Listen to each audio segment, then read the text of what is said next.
9,156 tanks and 18,470 armored fighting vehicles. That's how many the Russian military lost between February 24, 2022 and October 31, 2024, according to the General Staff of Ukraine's Armed Forces. If you go by the Oryx numbers, which only cover destroyed equipment of which photo or video evidence is available, the losses are still staggering: 3,536 tanks and 1,723 fighting vehicles. That's more than some countries even have in stock. Russia's large tank reserve is emptying out, and fast. This base was Russia's ultimate fallback, a vast stockpile meant to keep its military rolling, but now it's a shadow of what it used to be. With fewer tanks and vehicles left to send to the front lines, Russia's arsenal is in trouble, deep trouble. But how did this massive reserve start running dry? And just how empty is it? Keep watching to find out. To understand why this base emptying out is such a big deal, we first need to look at where it fits in the hierarchy of military storage in Russia. So let's break it down quickly. According to the French think tank l'Institut Action Résilience, Russia operates 28 major storage and repair sites, with 24 located in the central and eastern military districts. That's where the majority of the country's military assets are concentrated.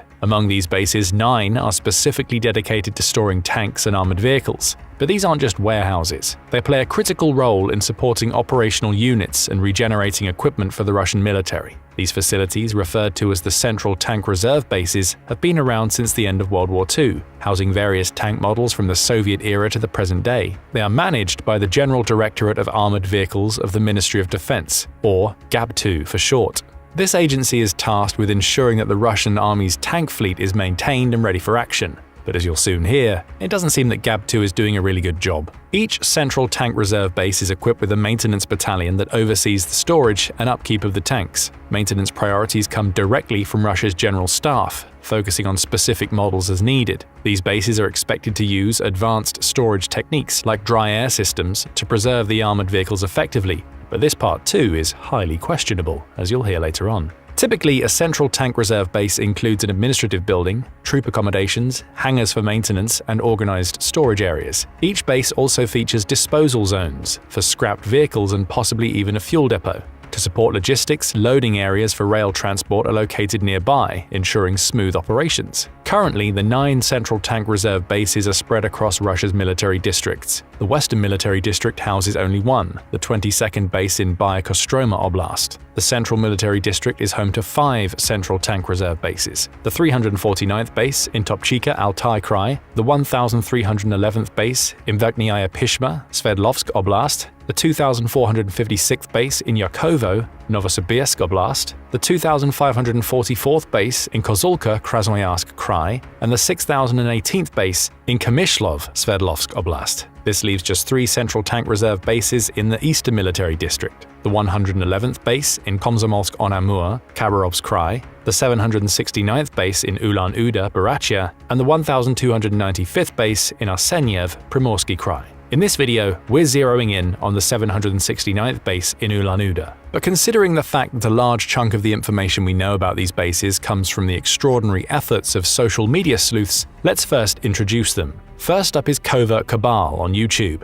a channel focused on providing unbiased military analysis. Their impressive 3D model of the 769th base, which captures the smallest details down to light posts, offers a detailed and unprecedented view of the facility. Next we have @HighMast on X, who's been meticulously tracking what remains of Soviet and Russian storage bases. Alongside Covert Cabal, they've assembled and compiled multiple images to get a complete picture of the 769th base and how it's evolved. With this in mind, let's dive into the specifics. The 769th Central Tank Reserve Base, once known as the 227th Storage and Repair Base, is the crown jewel of Russia's tank storage facilities, or was. Nestled near the capital of Buryatia, Ulan-Ude, this base covers over 3.86 square miles, a vast expanse of land dedicated to military might. Before the war, it was the largest tank storage site in Russia, and it still holds that title today. The primary tank models stored here are the T-72 and T-62, with variants like the classic T-62M,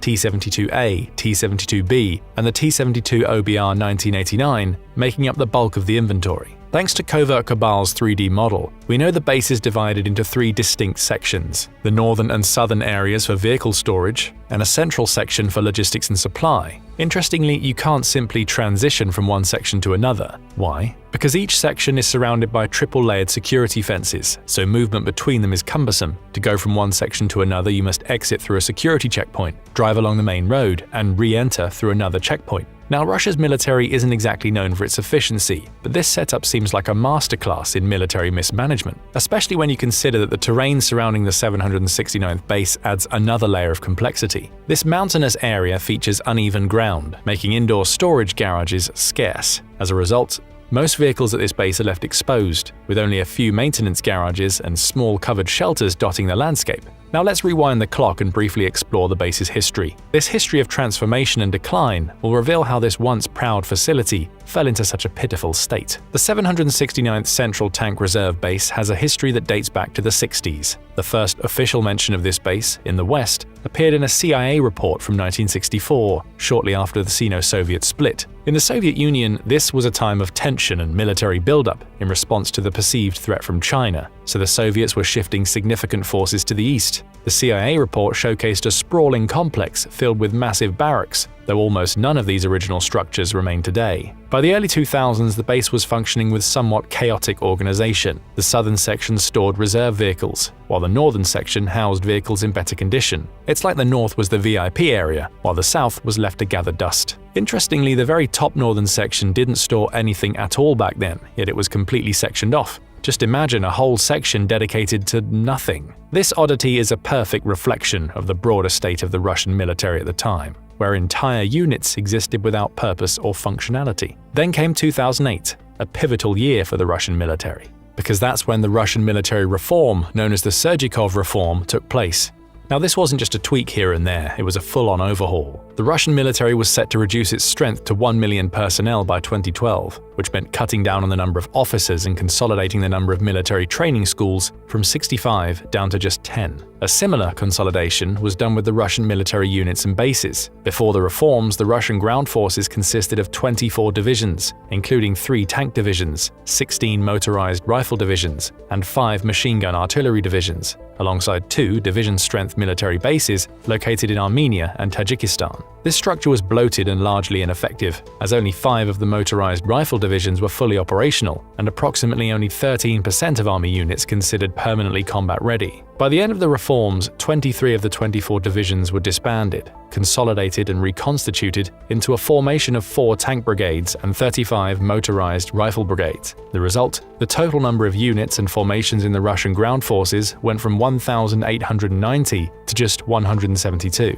This restructuring aimed to create forces in a state of permanent readiness, drastically cutting down on the number of bases and fostering a more agile military, capable of rapid deployment. The 769th base was also part of this restructuring. With tanks left over from the Soviet era but no manpower to operate them, the base essentially became a dumping ground for vehicles. The years following the reform saw a full-on tank stockpiling frenzy, so by 2011, this base was overflowing with tanks. That's why in 2012, a large-scale vehicle disposal plan was launched, targeting 10,000 tanks for destruction. It's important to note that this is where the misconception arises, that Russia still has tens of thousands of tanks in reserve. The reality is quite the opposite. Most of the figures circulating online stem from the Soviet era, but many of the tanks credited to Russia actually now belong to the former Soviet republics like Kazakhstan, Belarus, and even Ukraine. As of February 24, 2022, estimates suggest that Russia had around 17,500 tanks in reserve, but many of those are stored outside and in poor condition.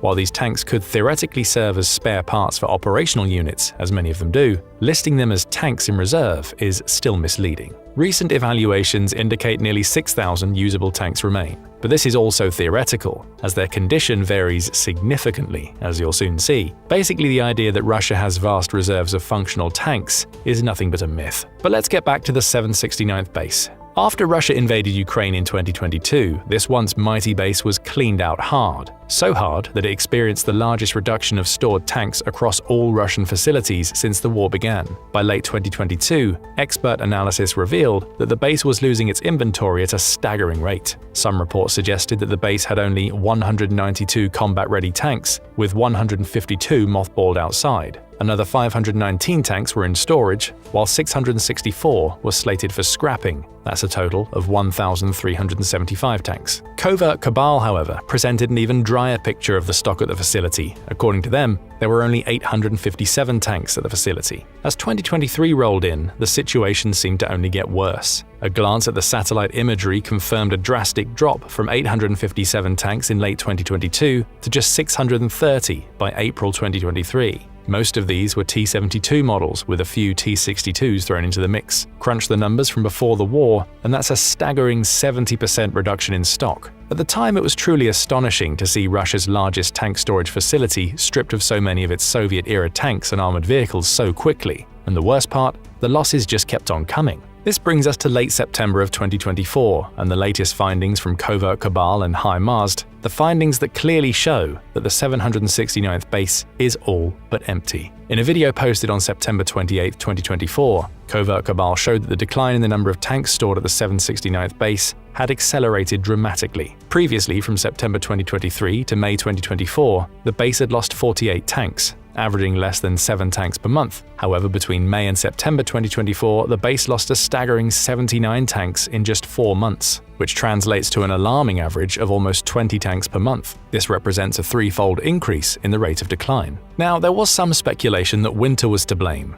as the cold weather would put the brakes on tank maintenance and logistics. However, the data from the previous summer throws a wrench in that theory. You see, from April to September 2023, tank numbers at the base actually increased by 48. At the time, this unexpected surge had everyone scratching their heads about the sudden shift in dynamics. It also posed additional questions about the reasons behind the current accelerating losses. One of the explanations offered was that another consolidation of equipment was taking place. Recent satellite imagery backed this theory to a degree, as it revealed a flurry of activity at the base, with tanks being loaded onto trains for transport. It looked like Russia was possibly consolidating its tank inventory at a larger base further west. Why west? Because the further west those tanks are, the easier it is to redeploy them to Ukraine if needed. Plus, the only bases located east of the 769th base were the 95th and the 111th, and they had already been almost completely depleted by mid-2023. The other explanation is more straightforward. Russia is replacing its lost tanks. Given the mounting losses from Russia's relentless onslaught across Ukraine's eastern front during the summer and autumn, this explanation is more plausible. It's probably a combination of both. But wait a second, things aren't adding up. Even with these staggering losses, there are still hundreds of tanks left at the 769th base, so how can it be nearly empty? Well, the answer lies in the condition of these tanks. You see, the thing about the 769th base is that most of the tanks are stored outside. This approach is actually symptomatic of the Russian military's broader issues with equipment maintenance and logistics. Simply put, the Russian military's tank storage is nothing short of a comedy of errors. For such a vast country, covering over 6.6 million square miles of land, Russia sure misses the mark when it comes to choosing locations for its storage bases. They've left these vital assets out in the open, subjected to the elements. The result? They have a rusting fleet that could have been ready for action, but is now little more than a collection of scrap metal. This shouldn't be surprising, as storing military vehicles outside in a country with significant seasonal precipitation is simply asking for trouble. Rain, snow, and wind are relentless enemies, and these tanks have suffered from exposure to it, most of them for years. Many are in such bad shape that they are unlikely to ever see the front lines again. In contrast, while the US has the luxury of storing equipment in dry, desert-like conditions, think of Davis-Monthan Air Force Base in Arizona, Russia is stuck with storage facilities that are little more than open-air scrapyards. Even locations like Ulan-Ude, which has relatively low yearly precipitation, aren't ideal for long-term storage when half your tanks are rusting away. That's why the Russians have even resorted to some questionable practices, like using tubes fitted to gun tank barrels to pump air inside. While this might help to a degree with lowering humidity, it's still a band-aid solution for a much larger problem. To make matters worse, many tanks stored at the 769th base have been stripped for parts. This trend illustrates Moscow's seemingly desperate reliance on deploying aging and damaged tanks, a grim testament to the staggering equipment losses they've faced throughout the conflict. So what you end up with are tanks without turrets in recycling zones, which are essentially useless. Yet they continue to occupy precious storage space and add to the total number of tanks counted at the base. But if you truly look at the remaining tanks at this facility, you'll see a collection of rusting hulks of metal.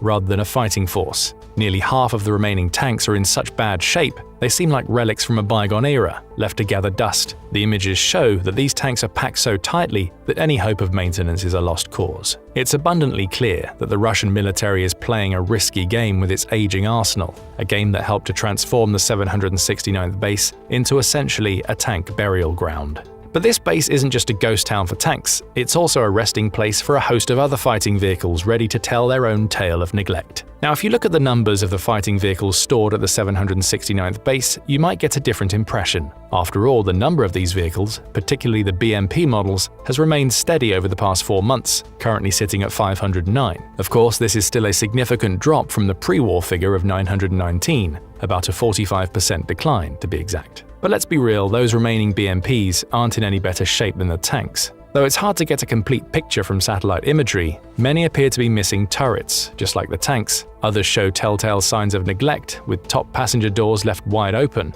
exposing the interior to the elements. It's almost as if these vehicles are being put out to pasture, rather than prepared for action. Upon closer inspection, you can see that around 25 to 50% of these vehicles have visible defects, and that's just what can be seen from the overhead shots. Covert Cabal estimates that there are only 160 BMPs left that could realistically be brought back into service without major repairs that would likely cost more than these vehicles are even worth in their current state. Interestingly, right after Covert Cabal's September 28th video, satellite imagery was updated, revealing a slight change in the number of fighting vehicles. 19 BMPs had been suddenly added to the base, and where they came from is anyone's guess. But here's the thing, it almost doesn't matter how many BMPs are added to the base or left there. Why? Because they're primarily the BMP-1 model, which is almost 60 years old. Yes, you heard that right, 60. While the BMP-1 was once celebrated for its firepower and mobility, today it pales in comparison to modern armored fighting vehicles. It features a meager 73mm smoothbore gun and a 7.62mm machine gun, which simply can't compete with the advanced armaments found on contemporary IFVs. The design of the BMP-1 reveals even more flaws. The hull offers protection against small arms fire and splinters, but that's about it. Its armor is inadequate against today's battlefield threats, leaving troops vulnerable in a world where armor-piercing rounds are the norm. It's like bringing a knife to a gunfight, an outdated strategy that won't win you any battles. Its mobility, once a strong point, has also suffered. The BMP-1's diesel engine cranks out a mere 300 horsepower, which may have been adequate decades ago, but in today's combat environment, it's woefully underpowered. It's a vehicle designed for a time gone by, and it shows. The same goes for the remaining tanks at the 769th base. They're mostly T-62s, which turned 63 in 2024. That's right, these tanks are practically antiques. The T-62, with its 41-ton frame and 4-person crew, might have been a decent piece of machinery back in the day, but not anymore. However, that's all Russia has left after 32 months of intense fighting in Ukraine has decimated its modern tank supplies. The Russian army have entered the war with about 2,100 T-72s, 500 T-80s, and 400 T-90s, but those reserves have dwindled significantly. As it stands, the T-62 is now becoming one of the main tank types in the Russian army overall, not just in the 769th base, just like HIMARS predicted. In July 2024, he wrote on X, "In conclusion, it's likely that Russia will rely increasingly on T-62s and T-90Ms as the number of T-80s slowly declines over time." But what does this mean for the Russian army?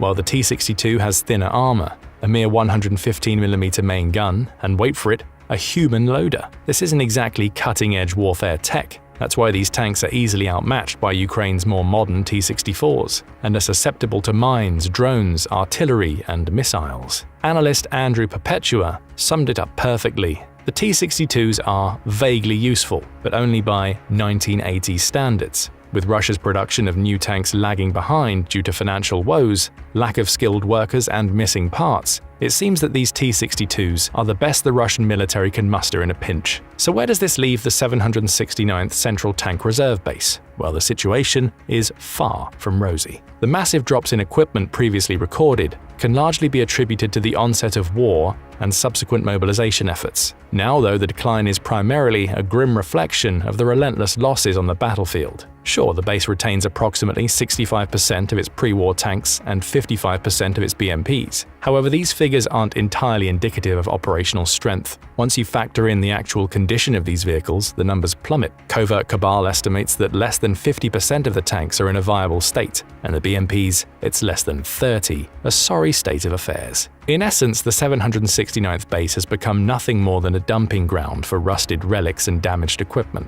With each passing day, the situation looks bleaker, and the chances of turning things around grow slimmer. Still, the Russian military continues to rely on these outdated models, raising a glaring question about its long-term viability on the battlefield. But what do you think? Can Russia do anything to replenish its dwindling stocks, or is the 769th base destined to empty out completely? If you think the latter situation is more likely, let us ask you another question. When will this happen based on the current rate of attrition? We don't have enough weapons. That was the claim made by Russian President Vladimir Putin in June 2023 as he held a meeting with pro-war bloggers in the Kremlin. Putin told the assembled crowd that during the course of the special military operation, it's become clear that there are shortages of many things: precision-guided munitions, communications equipment, aircraft, drones, and so on. It was a startling admission by a man who very rarely shows weakness, and it may have set the stage for something that happened just over a year later. Russia signed a cooperative defense pact with North Korea. On June 19, 2024, Putin and North Korea's leader, Kim Jong-un, confirmed that they had signed a pact in which each promised to come to the other's aid if they were attacked. While this raised the alarm in the West over the likelihood that Russia will help North Korea to develop nuclear missiles and submarines, the wording of the pact is also important to consider. Throughout 2024, several Western nations have permitted Ukraine to use the weapons they supply in Russian territory. That brings us to a question: why would Russia make a deal with what may be the world's most isolated nation, both geopolitically and economically? The answer is that Putin has failed to solve the problems he highlighted during his June 2023 speech, as Russia is on track to run out of all its weapons in its war against Ukraine. Let's start with some of the most important weapons Russia has been using: artillery. The Ukraine war has been characterized in part by Russian bombardments of Ukrainian positions using thousands upon thousands of artillery shells. In 2022 alone, it's believed that Russia fired up to 11 million shells at Ukrainian positions. The numbers have decreased since then, with Forbes staff writer David Axe suggesting that Russia now believes it needs a further 3 million shells to defeat Ukraine in February 2024. It's unlikely to get them. And even if it does, they may not be enough to win the war in the face of Western support Ukraine has received throughout 2024. But more worrying for Russia is that needing 3 million shells in 2024 shows how far its stockpiles have fallen since a year in which it fired more than 3 times that amount. Russia's struggles with artillery became evident within the first year of the Ukraine war. In January 2023, CNN ran a report in which it claimed that Russia's artillery fire was down by as much as 75% in some regions of Ukraine.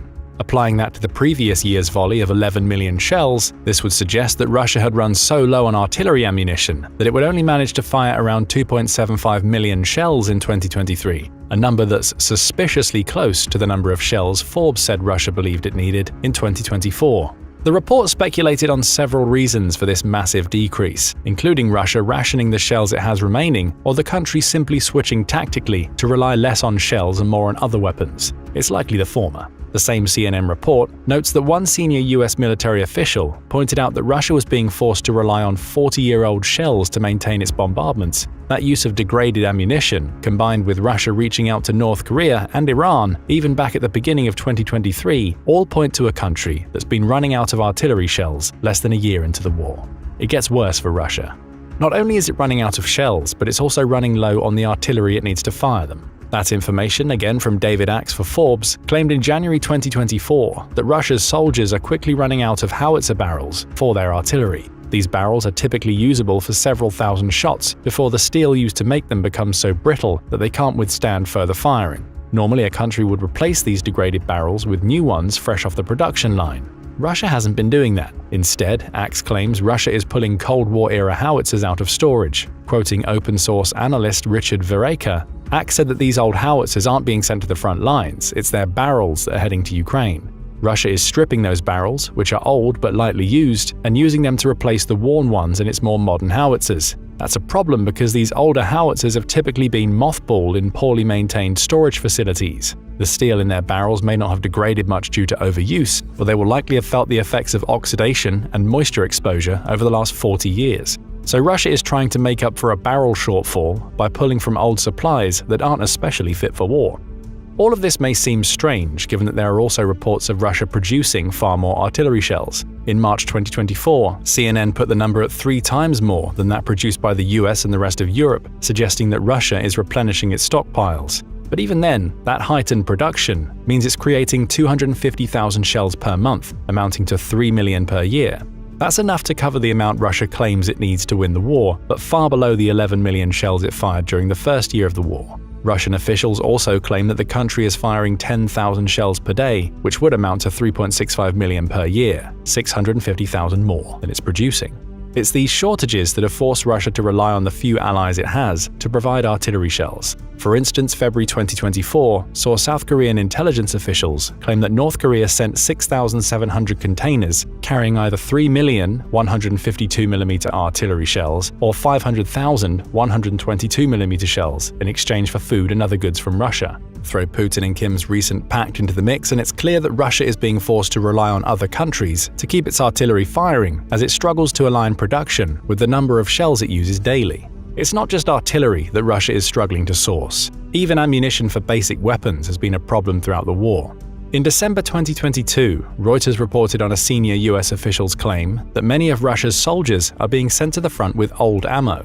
They have drawn from their aging ammunition stockpile, the official claimed, which does indicate that they are willing to use that older ammunition, some of which was originally produced more than 40 years ago.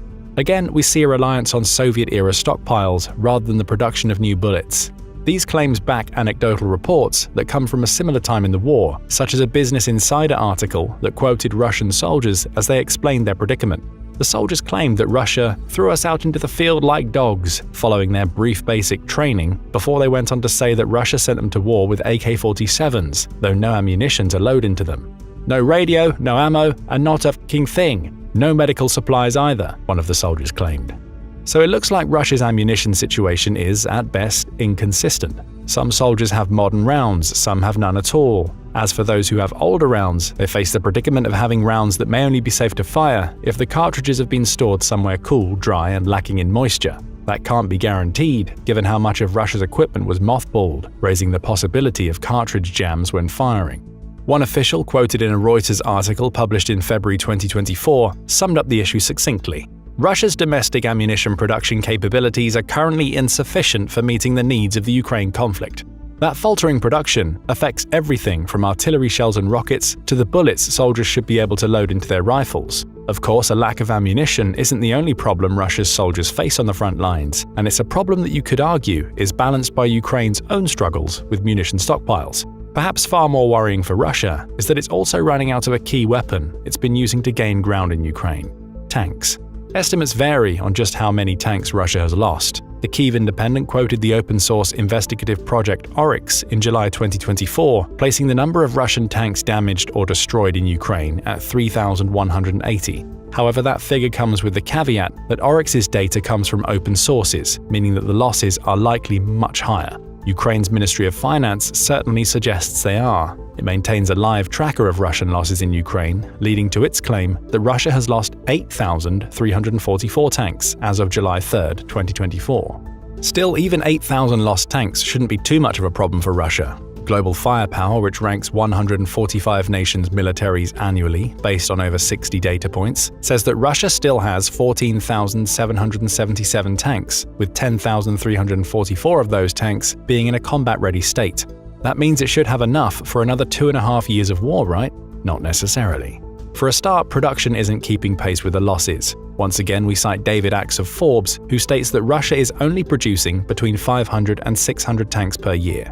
Even if we take the lower figure of 3,180 tanks destroyed, that means Russia is losing more than 1,000 tanks annually against a production of around half that number.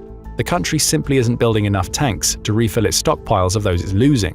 There's a gap in play. And it's that gap that forces Russia to do precisely what it's doing with its artillery, rely on Soviet-era technology to increase its numbers. Speaking to Reuters, Henry Boyd, the International Institute for Strategic Studies or IISS's senior fellow, claims that Russia is breaking even when it comes to replacing its lost tanks. He estimates that it had put between 1,000 and 1,500 tanks into service in 2023, though there is a caveat. Only 200 of these tanks, at most, were newly built. The much larger majority are tanks that have been mothballed for years, with T-55s even making their way onto the battlefield. As Boyd puts it, Moscow has been able to trade quality for quantity by pulling thousands of older tanks out of storage at a rate that may, at times, have reached 90 tanks per month. Boyd estimates that Russia's older tank reserves could sustain its war effort until around 2027, though that sustaining will come with a trade-off. Older tanks are less capable on the battlefield and far more vulnerable to modern anti-tank weapons, such as javelin munitions and drone strikes. So Russia will put more quantity onto the battlefield, but it will sacrifice quality in doing so, resulting in tanks being lost at an even faster rate than they were at the beginning of the war. And Russia faces another problem. Even its most advanced tanks aren't performing as well as Russia would expect on the battlefield. Take the T-90M, which the Kyiv Independent notes that Putin has often described as the best tank in the world. Ukraine has managed to destroy at least one of these tanks using a pair of Bradley infantry fighting vehicles, which have been in military service since the 1980s. So Russia finds itself in a position where its best tank is not only facing modern weapons the West has supplied to Ukraine, but it's being taken out by older fighting vehicles. As we've moved deeper into 2024, the situation has only gotten worse for Russia. Toward the end of June 2024, Newsweek published a report on the German newspaper Süddeutsche Zeitung's use of satellite imagery and artificial intelligence to work out how many tanks Russia has left. The paper analyzed 87 military sites, 16 of which were bases known to store tanks and armored vehicles, to get a count on the number of tanks Russia has lost since the beginning of the war. The 111th Central Tank Reserve base of the army, located in southeastern Russia, was one of the bases. Before the war, that base held 857 tanks.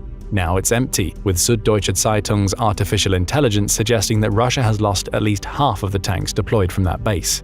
IISS research analyst Michael Gerstad sums up Russia's situation by suggesting the nation likely has around 3,200 tanks still in stock, though the vast majority of them are in bad condition and require significant repairs. If that's the case, Global Firepower's estimates are well off the true state of Russia's tank situation.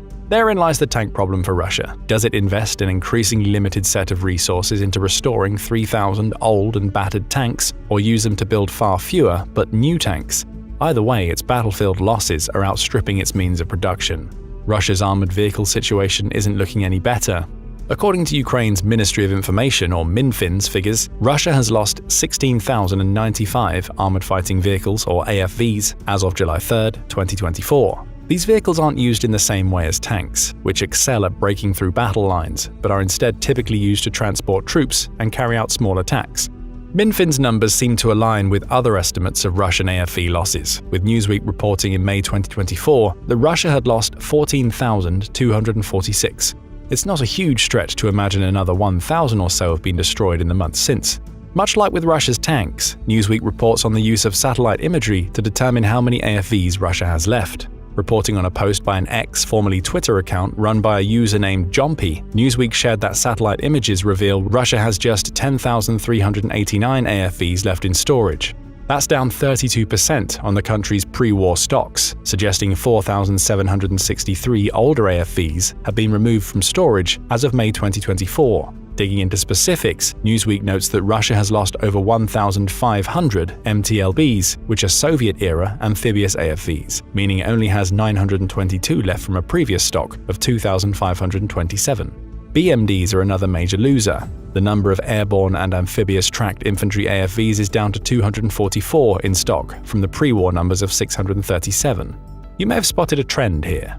Just as it has with its artillery and tanks, Russia has found itself relying on mothballed Soviet-era armored vehicles to continue fighting in Ukraine. These AFVs are being lost in huge numbers, in part because they're not technologically advanced enough to combat the drones that Ukraine has been using to destroy them. Chapter 97, translating a report published by the RBC Ukraine, highlights the severity of this problem. It also notes that Russia is resorting to using AFVs built in the 1970s, with some that have found their way into Ukraine being from the 60s and 50s, and that it's quickly running out of these older vehicles. It quotes Arta Ray, an Estonian military blogger, who claims that Russia will have run out of these mothballed AFVs by mid-2025, putting it in a situation where it'll need to produce more to keep its troops supplied. It's trying to do so. In February 2024, Forbes reported that Russia is building around 4,500 armored vehicles per year to replenish its faltering supplies on the front lines. An impressive number for sure, though one that doesn't keep pace with the country's losses. Ukraine has already destroyed over 15,000 AFVs in the war, creating a tally of around 6,000 per year, meaning that Russia's heightened pace of production isn't enough. Moscow will run out of AFVs as long as Ukraine keeps destroying them at the same rate it is now. If you need any more evidence that Russia has an AFV problem, you only need to look at recent purchase by Moscow. 2,100 Desert Cross 1003 all-terrain vehicles from China. While that name may sound impressive, the reality is that these all-terrain vehicles are essentially heavy-duty golf carts that offer practically no protection to the unfortunate soldiers forced to drive them. They weigh around 1.5 tons, about the same as the average car, and have 85 horsepower engines. And Russia is already using them in support roles on the front lines. These golf carts have already been the subject of ridicule and, more damaging for Russia's forces, have already been demonstrated as being extremely vulnerable to drone attacks. The Forbes report points to one such strike carried out by a drone, which killed a squad of 7 soldiers as they attempted to use one of the carts to assault a Ukrainian position in Berditshy in March 2024. Golf carts on a battlefield.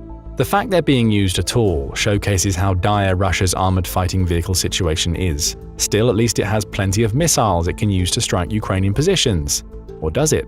Reports often vary on Russia's missile stockpile, though there have been rumblings that it was running low almost from the war's beginning. In October 2022, Politico published an article in which it quoted several Western officials saying that Russia was experiencing a shortage of long-range precision missiles just 6 months into the war. One of those officials, speaking about Russia's early strategy of destroying as many Ukrainian power stations as possible, said the country was increasingly having to rely on Shahed drones purchased from Iran to carry out its strikes.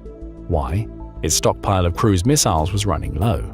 Our assessment is that the ability for the Russians to continue with these saturating barrages of precision weapons is getting to the point now where this will be unsustainable, the official said in October. A January 2023 report in Defense and Security Monitor offered a more mixed viewpoint. It noted that Ukraine believed that Russia only had around 20% of its pre-war missile stockpiles left, amounting to just 550 missiles, or enough to conduct attacks on 2 or 3 cities. Russia, of course, denied this, claiming that it had enough missiles to continue the war, before adding they have thousands left and the ability to build more. Still, it's telling that Russia was already purchasing Iranian missiles at this point in the war, with Ukraine also pointing out that it was repurposing its S-300 and S-400 air defense missiles to attack ground targets. That repurposing wouldn't be needed if Russia had enough missiles. Plus, it's worth remembering that Putin himself has told people that Russia is running low on precision-guided munitions, suggesting that Ukraine may have been correct in its assessment.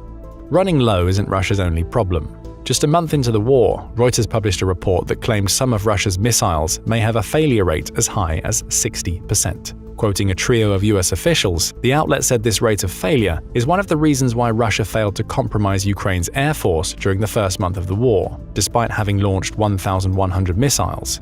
Air-launched cruise missiles had failure rates between 20 and 60%, claimed one of the officials, with others having failure rates as high as 50%. For context, a failure rate above 20% is considered high by these officials, meaning that Russia doesn't just have a stockpile problem. It's also dealing with many missiles that simply don't work. Russia also has an eye toward the future when it comes to its missiles. It believes it has reached a stage of open confrontation with NATO that, though it hasn't escalated into war, means that Russia needs to build more missiles. Speaking to Russia's RIA state-owned news agency in May 2024, Russian ambassador-at-large, Grigory Mashkov, made the open confrontation claim, while saying Russia hopes that direct armed conflict will not follow. Still, Mashkov says that Russia needs to be prepared, noting that it has to take further steps to strengthen the country's defense capability, including building up the missile arsenal, in order to discourage any potential enemies from testing Russia's strength. First Putin, and now a prominent official. Both say that Russia doesn't have enough missiles, with the ambassador putting that into the context of a possible future war with NATO. That means its stockpiles have run low enough due to the Ukraine war that it needs to replenish and is likely going to increasingly rely on drones ahead of missile strikes to preserve what it has left. Missiles were supposed to be another of Russia's trump cards in the Ukraine war. Still, there was another key advantage it had back in February 2022, a much stronger air force. Fortunately for Putin, Russia has failed so terribly at developing aerial dominance in Ukraine that it's also started to run out of planes it's trying to use to win the war. Minfin provides basic figures for how many aircraft Russia has lost so far. As of 3rd of July 2024, it claims that Ukraine has destroyed 360 planes, along with 326 helicopters. The situation has become so bad for Russia that it's barely using its air force in the war, instead relying on ground troops to achieve its objectives. However, barely using doesn't mean it's not using planes at all.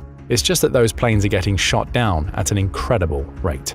Take what happened in February 2024 as an example. Forbes reports that this month saw Ukraine conduct what it dubs a Sukhoi massacre, in which it managed to shoot down 4 Sukhoi Su-34 fighter bombers and 2 Sukhoi Su-35 fighters in just 3 days. That's notable because these planes are among the best in Russia's air force. Russia is far from in a position where it's going to run out of either of these planes. It still has 125 Su-34s and around 110 Su-35s. The problem here is that the few times that Russia has deployed what's supposed to be its best planes in Ukraine, they've been shot down.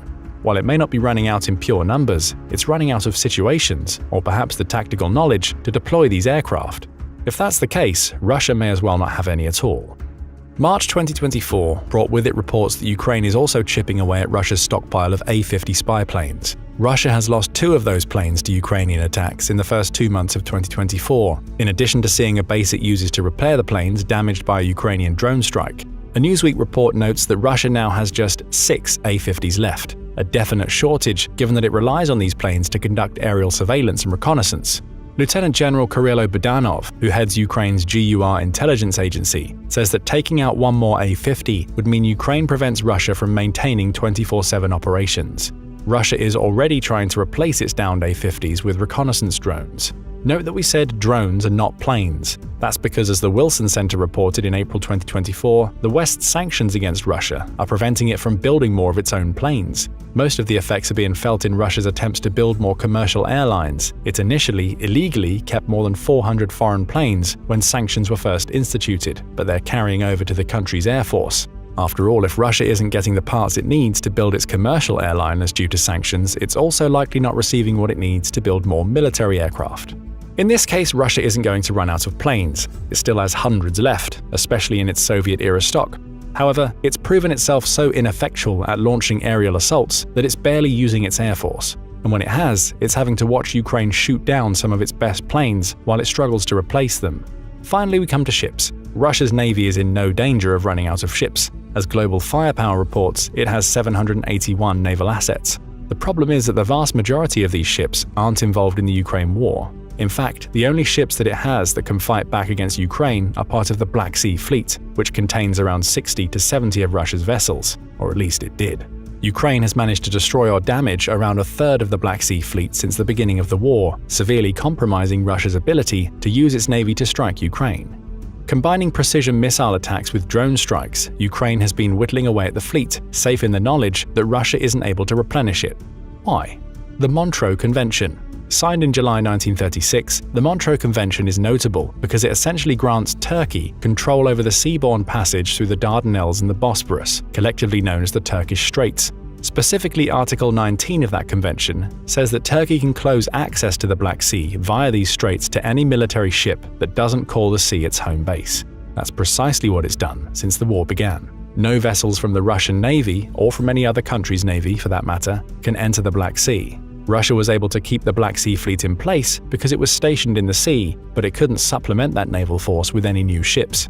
So Russia isn't at risk of running out of ships on the global level, but in the context of the Ukraine war, it's already lost a third of its ships and it can't rebuild the Black Sea Fleet because it's banned from sailing military vessels through the Turkish Straits. It's running out of ships it can actually use to fight against Ukraine, with the rest of its navy essentially being ineffectual to the same degree as the country's air force. There's no point in having over 700 naval assets if you can't bring them to the fight. The final question is simple. Where does all of this leave Russia? It's facing a situation where it's increasingly less able to keep its troops supplied with modern weapons, forcing it to rely on Soviet-era stock and other countries to keep weapons flowing in.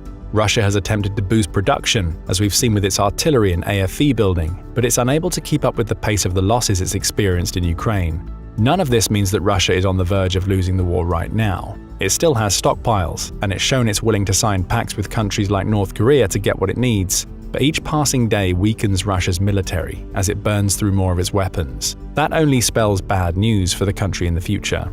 But what do you think? Will Russia eventually lose the Ukraine war because it runs out of weapons? Or does it have enough to continue to slowly gain ground in Ukraine? How big a role has Western support played in helping to drain Russia's supplies?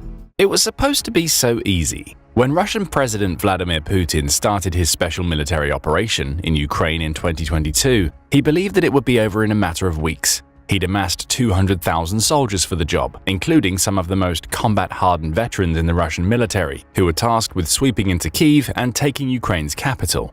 It almost worked. A rapid advance through February 2022 and into March saw Russia claim Sumy, Kherson, Mariupol, and parts of Kharkiv. Its forces managed to get to the edges of Kyiv before the Ukrainian pushback. Between March 22 and October 22, Ukraine forced Russia to make several humiliating retreats, with Russia's forces losing their positions in Sumy and Kharkiv and thus losing their passage into Kyiv. That was almost 2 years ago. Ever since, Russia has found itself locked in a war of attrition at which it's thrown hundreds of thousands of soldiers and untold thousands of tanks, artillery, and armored vehicles at a country that simply won't budge under pressure. And now, Putin faces the very real prospect that Russia could run out of equipment before he's able to achieve his goal of taking Ukraine. At least that's the opinion of former NATO Deputy Assistant to the Secretary General named Jamie Shea. Speaking to Times Radio in July 2024, Shea suggested that Putin might be forced to wind down his efforts to take Ukraine, and that it's very possible that he simply won't be able to take the entire country. In this video, we're going to examine Shea's 28-minute interview with Times Radio, picking out key points while highlighting the evidence that may well prove Shea correct. Shea starts the interview by highlighting how the war doesn't look great for Ukraine right now. He points out that the failure of Ukraine's counteroffensive in 2023 took a toll on the country's military. That counteroffensive, which ran from the summer of 2023 through to the beginning of November, had the goal of breaching the war's front lines, allowing Ukraine's forces to break back into territory that Russia had taken since February 2022. Donetsk and Zaporizhia were specific targets, with Ukraine managing to capture 14 villages in those regions. However, Russia had been preparing for the counteroffensive since November 2022 and was granted even more time to prepare when weather and weapons issues delayed the operation from its original spring date to midsummer. That time gave Russia a chance to fortify, meaning it was able to mostly hold the front lines. By November 2023, Ukrainian General Valery Zaluzhny was saying that the war was a stalemate, which essentially amounted to an acknowledgement that the counteroffensive had failed. Shea claims that this failed counteroffensive, combined with America's 6-month delay in approving the $61 billion in military aid that Ukraine badly needed, has allowed Russia to make some significant gains during the first half of 2024. The Russians have been pushing, though thus far not decisively. They haven't managed to capture Kharkiv in the north, although they've shelled the city and destroyed a lot of buildings, Shea told The Times.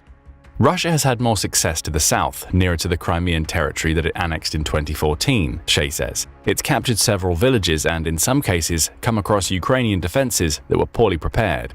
However, there is solace for Ukraine, the former NATO man claims. If you look at the massive Russian advantage on paper, manpower mobilization, potential missile production, tank production, and everything the Russians can throw in vis-a-vis what the Ukrainians have, Russia has not been able to translate that advantage on paper into a decisive strategic advantage on the ground, Shea says. He appears to be right.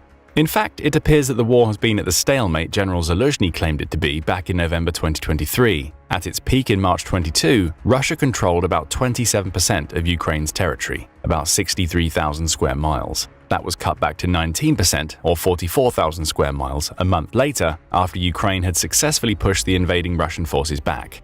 Since then, and even during Ukraine's counteroffensive, the percentage has hovered around the 20% mark. Some of the most recent figures unveiled by the Center for Preventative Action in May 2024 claim that Russia now controls 18% of Ukraine, amounting to 42,000 square miles. In short, it spent 2 years trying to flex its military muscle, only to have made no real progress in terms of territory gained. Based on this, Shea says there are now 2 keys to Ukraine's ability to potentially push Russia back. First, the flow of weapons into Ukraine. Shea points out that artillery is the key here, explaining that it's responsible for about 80% of the soldiers' deaths on both sides. Consistency in getting hold of that artillery will help Ukraine to repel Russia further. Thankfully for Ukraine, several nations have committed to providing military aid over the long term to resolve this consistency challenge. The UK, for instance, has pledged to give Ukraine $3 billion per year in military aid for as long as it takes, according to a July 2024 report in The Guardian. Second, Ukraine faces a manpower shortage. Shea highlights that the country is already trying to counteract this problem by introducing a new conscription law, which requires all Ukrainian men aged between 18 and 60 to register with the country's military. Only those aged 25 and over can be mobilized, a lowering of the previous minimum age of 27, but it's clear that Ukraine needs to raise a new army, according to Shea. The first army is tired, and many of the soldiers have been killed or wounded, he says. Raising that second army is going to be a key challenge for Ukraine, Shea adds, because the second generation of soldiers it'll recruit will likely need more training and be less motivated to fight than those who are in Ukraine's initial army. By this point, you may be wondering what any of this has to do with Russia running out of equipment. If anything, these figures show that Ukraine has both equipment and manpower issues that it needs to handle. That's certainly the case according to Shea. But Russia has its weaknesses in these areas as well. Shea points out that Russia began the war with enormous stockpiles of old Soviet-era equipment. Weapons, tanks and artillery, much of which had been mothballed for decades, were at Russia's disposal. On top of that, Shea says, Russia has been firing missiles into Ukrainian towns and cities every night, sending drones into Ukraine and essentially bombarding the country constantly. That's created a problem. A lot of these things have been used up, according to Shea. The numbers seem to back this assertion. In a July 2024 piece, The Economist claimed that Russia had lost around 3,000 tanks and 5,000 other armored vehicles during the first year of the war. These appear to be conservative estimates. Ukraine's Ministry of Finance puts the numbers at 8,399 tanks and 16,203 armored vehicles. The real numbers likely lie somewhere in the middle. Either way, they amount to massive losses for Russia, with many of these tanks and vehicles having been pulled from Soviet-era stockpiles. What's the result of these losses? Shea points out that Russia has had to go to other countries to replenish its stocks. You've seen Putin have to go to North Korea, having to go to China and to Iran, all to get these things on international markets. Again, we've seen this happening throughout the war. Most recently, Russia has signed a mutual defense pact with North Korea, which sees each nation promising to come to the other's defense if they're attacked. This appears to be a preemptive measure by Russia, with it perhaps intending to use the pact to bring North Korea into its special military operation should Ukraine attack Russia on its own soil. But more likely is that Russia will use this pact to secure more missiles and artillery. South Korea already claims that North Korea has sent up to 5 million artillery shells to Russia as of June 2024. As for the other countries Shea mentions, Iran is believed to have provided around 400 missiles to Russia as of February 2024, most of which came from its Fatih 110 group of its short-range ballistic missiles. China bucks the trend to an extent, as it hasn't crossed the line into supplying lethal weapons to Russia yet. However, as Sky News reported in May 24, it's been sending components such as jet parts, ball bearings, semiconductors, and a host of other parts Russia can use when manufacturing its own weapons.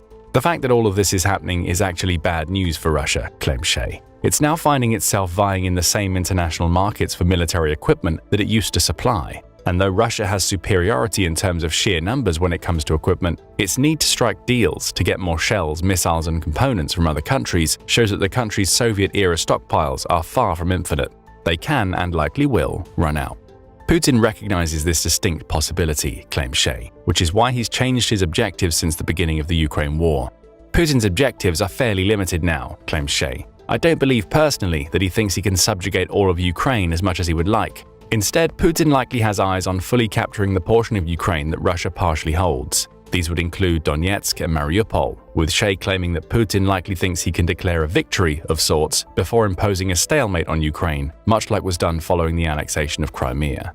The goal now, Shea claims, try to get the West to push Ukraine to the negotiating table. Again, there are signs that this is the case. In May 24, Reuters ran a piece in which it noted that 4 Russian sources close to Putin believe that he's ready to negotiate a ceasefire with Ukraine that would halt the war on condition that Russia gets to keep the territory it's claimed. That ceasefire will be followed by negotiations, which could lead Putin to claiming the type of victory that Shea describes. Asked about the Reuters reports during a conference in Belarus, Putin simply said, "Let them resume," in regard to negotiations. But any conversation would have to be based on the realities on the ground, rather than what Ukraine and the West want from negotiations. Another way to read all of this is that the negotiations would stem from the weapons and equipment issue. Knowing that he's quickly burning through his Soviet-era stock to the point where Russia is now relying on other countries for equipment, Putin needs a way to get out of the war. A ceasefire, followed by negotiations that lead to Russia taking some Ukrainian territory, would be ideal for him. Not only would the ceasefire give Putin a small window to rebuild Russian equipment stocks, but it would allow him to justify the combat loss of 579,490 soldiers, assuming Ukraine's official war website provides accurate figures. Shea says this isn't Putin's ideal outcome. Instead, it's an outcome to which he may be forced simply because Russia is running out of the equipment it needs to sustain the war at the level it currently is. That's why Putin is hoping for Trump to win in the upcoming American presidential elections, says Shea, as Trump has repeatedly talked about the possibility of taking US out of NATO. With US out of NATO, Putin would have a stronger negotiating position when trying to force Ukraine to cede the portions of its territory that Russia currently occupies. Of course, none of this would mean that the war between Russia and Ukraine is over for good. I wouldn't hazard a guess that Putin wouldn't give it another go in 5 or 10 years, once he's reconstituted his military, Shea says while referencing comments made by outgoing NATO Secretary General Jens Stoltenberg that NATO needs to prepare for up to a decade of conflict between Russia and Ukraine. All of this will be a result of Russia running out of equipment to sustain the war. But the most worrying thing, according to Shea, is that failing to take all of Ukraine now wouldn't necessarily constitute a full failure for Russia. He notes that Russia is often perfectly happy to live within what he calls frozen conflicts, fights that have landed in a stalemate with no prospect of a lasting settlement. Moldova and Georgia offer examples of this, Shea claims, with Russia happy to keep those conflicts frozen because that allows it to maintain a measure of control. All sides have to speak to them to have any chance of ending the conflict, a tactic that Russia may use to exert constant pressure on Ukraine, even as Russia's weapon stockpiles run low. Living within that period of uncertainty would also offer Putin opportunities, Shea claims. He believes that at some point in the near future, we'll see a winding down of the Ukraine war that results in a solidification of the current front lines. Russia will curtail its attacks as it fortifies, building trenches and defenses along these front lines to ensure Ukraine can't advance while also sitting back to conserve resources. As Shea explains, Putin, who has of course suffered big losses in terms of men and equipment, would need to rebuild his army. Whether he'd try to take Ukraine again in 5 or 6 years after the drawing up of these stalemated front lines remains to be seen. There's just one problem for Russia. Using this tactic would also give Ukraine and NATO a chance to prepare. Unlike Georgia and Moldova, neither of which received sustained support from the West when dealing with Russia, Ukraine has benefited from a constant flow of weapons from NATO-aligned countries. Those weapons have played a huge role in Ukraine's managing to prevent Russia from taking territory, with the ever-tightening bonds between Ukraine, NATO, and the European Union also enabling a modernization of the country's military. As Shea points out, the NATO point of view is that entering a frozen conflict would mean the war stalls while Ukraine is still a functioning nation that is now anchored to the West. That anchoring would give NATO the time it needs to rebuild. That rebuilding is already in process. The International Institute for Strategic Studies notes that NATO's total military spending increased by 11% in 2024, compared to an increase of just 3% the year prior. In Europe, the numbers are even higher. NATO's European members have combined to commit to spending 19% more on their militaries in 2024 than they did in 2023. A frozen conflict would also offer temporary solace to the Baltic states of Lithuania, Estonia, and Latvia, all of which could be possible next targets for Russia if it were able to take Ukraine. What would all of this mean for Putin? Creating a stalemate to give himself time to rebuild the Russian military, both through internal production and by purchasing equipment from allies, isn't as strong a strategy as it first appears. Yes, Russia would rebuild while Putin could claim a small victory if the stalemate establishes front lines that allow him to act as though he's permanently taken Ukrainian territory. But if he does return to his special military operation 5 or 6 years after creating a frozen conflict, he'll be dealing with a very different Ukraine. A Ukraine that not only has a modernized military, but also has the backing of NATO countries that will have spent those 5 years investing in their own militaries. The pause could work in NATO's favor, assuming a pause comes. However, there's still a question of whether Ukraine's President Volodymyr Zelensky would even allow such a pause. Shea notes that Zelensky held a phone call with former and potential future President Donald Trump in July 24. Though the details of that call aren't known, Trump apparently called it a very good call, before stating that he'll work to negotiate a peace deal between Ukraine and Russia if he's elected. A source close to Zelensky seemed to echo those statements, according to Politico, who quoted the source as claiming that Trump pledged to achieve a just peace in Ukraine if he wins back the White House. Shea suggests that Trump, for all of his bluster, may continue along the multilateral approach already being taken toward Russia, relying on a cooperative effort to isolate Putin and pressure him to making a deal that will be favorable to Ukraine. Of course, Shea claims that all depends on which advisor Trump is listening to should he become president, and it's very possible that he'll change his mind again if that time comes. At this point, the Times radio interviewer brings up another possibility. What if Trump wins the presidency and decides that the US will provide no more military aid to Ukraine? Would Europe have both the political and financial will to continue to fund Ukraine's war effort? Or would the US leaving the conflict mean that Putin's problems with manpower and equipment don't result in Russia being forced to scale back its invasion? In other words, could Europe keep Ukraine on a stable war footing? Shea calls this the $64,000 question, though he also suggests this very question was confronted very recently. In July 2024, Colorado played host to the Aspen Security Conference, which is an annual gathering of world leaders that offers a neutral platform in which those leaders can discuss matters of foreign policy and national security. The issue of the US withdrawing aid was raised during that conference, with the US Secretary of State Antony Blinken fielding the question. Blinken pointed out that 23 countries have signed bilateral security agreements with Ukraine that, in many cases, promise ongoing aid for periods of up to 10 years. In total, these agreements promise at least $37.7 billion to Ukraine, not all of which will come from the United States. Much of the money is being pledged by Ukraine's European partners, as well as emerging partners in the Asia-Pacific region. Japan, for instance, has recently promised $12 billion in financial aid to Ukraine, with debate still raging in the country over whether it should supplement this with military aid. Blinken highlighted these agreements, noting that even if the US drops out, Ukraine still has 22 partners providing money and military support to help keep it stocked so it can slowly whittle away at Russia's already declining equipment levels. Shea notes these comments are somewhat disingenuous. Though Blinken is right that these agreements exist, he also notes, the Council on Foreign Relations in New York calculates that America's contributions total about $107 billion thus far. While that is actually less than the amount that's been provided by EU nations, particularly when taking financial aid into account along with military aid, it's still a very significant portion of the money Ukraine has received. A portion that Ukraine can't afford to lose. The loss of the US would also cause issues elsewhere. For instance, Shea notes that NATO is relying on American bases, such as those in Germany, to serve as locations where it can provide training to Ukrainian troops. Would the US withdrawing its financial support extend to it also preventing Ukraine from using these bases? That's a question that will go unanswered unless a situation arises. But if it did happen, European NATO members would find it difficult to replace all of the logistical advantages that come from America contributing to Ukraine, even when taking the money out of the equation. The conclusion appears to be that the US is still vital in helping Ukraine to fend off Russia. Without American support, Ukraine loses tens of billions of dollars in weaponry and, perhaps just as damaging, possibly loses access to the training it needs to use the American weapons systems it's receiving from its European allies. All of that would play right into Putin's hands. Ukraine losing support from the US means that Putin can slow down his invasion without fully stopping it, freeze the conflict on the front lines to rebuild his army, knowing that Ukraine will struggle to rebuild its military due to the loss of support. Of course, this is all speculative. The US has made no announcements about withdrawing support, and Blinken was likely discussing the possibility based on Trump winning the presidency.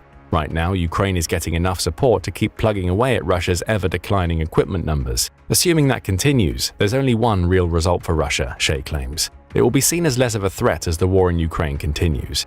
That perception doesn't just stem from Russia running out of equipment and losing enormous amounts of manpower. It also comes from the fact that Putin has been quick to throw threats toward countries that aid Ukraine, but as of the creation of this script, hasn't followed through on a single one of them. In June 2022, he was threatening Sweden and Finland with war if either nation allowed NATO to install infrastructure in their countries. Both are now members of NATO, and Putin hasn't done a thing. Almost 2 years later, Putin was threatening the UK, following remarks by former Home Secretary David Cameron, suggesting that Ukraine could use any weapons the UK provides how it sees fit. That includes using them on Russian territory. Again, no follow-through from Putin. This constant pattern of unfulfilled threats, combined with Russia's litany of equipment issues, has only raised Western confidence in the idea that Putin isn't strong enough to declare war on the rest of Europe. In fact, Russia may be so weak that it can't sustain the war in Ukraine for as long as Putin needs to finally take the country. This has resulted in the West growing increasingly confident in crossing the red lines, with each of those lines being an action that many believe would escalate tensions between Russia and the West. As Shea points out, the US and Europe imposed many of these red lines themselves during the beginning of the Ukraine war, and both have since crossed several of them. In the beginning, it was just helmets, no lethal weapons, says Shea. Then it was no tanks. The UK became the first to supply tanks. Then it was no long-range artillery. Then it was never to F-16s. One by one, our self-imposed red lines have been crossed, and we see that, ultimately, Putin is not going to launch a war against the West. The West has slowly realized that it has more scope for risk than it believed at the beginning of the war. That has resulted in Ukraine receiving increasingly higher amounts of military aid, as well as getting permission to use the weapons it receives to attack Russia in its own territory. Why does all of this matter in the context of Russia's problem with manpower and equipment? The threats it has levied to the West, which it's already failed to follow through upon, only get weaker as it burns through its Soviet-era stockpiles while fighting Ukraine. All the while, Ukraine is receiving influxes of equipment from its Western allies, allowing it to restock as Russia goes scrambling to the few allies it has to replenish. So where does all of this leave Putin? His invasion of Ukraine is a failure, at least in the context under which it was originally launched. Russia hasn't conquered Ukraine. It holds less than 20% of the country's territory. And right now, Russia doesn't have the equipment or the manpower it needs to take all of Ukraine, at least not without suffering so many losses that it'll practically be left without an army once the war ends. As a result, Putin is looking to buy time. Declaring a ceasefire on his own terms would help, as it may allow him to create a frozen conflict, during which time he'll rebuild Russia's arsenals. But Ukraine and NATO are wise to his plans. Both would also use the time to rebuild and get stronger to guard against a future secondary invasion.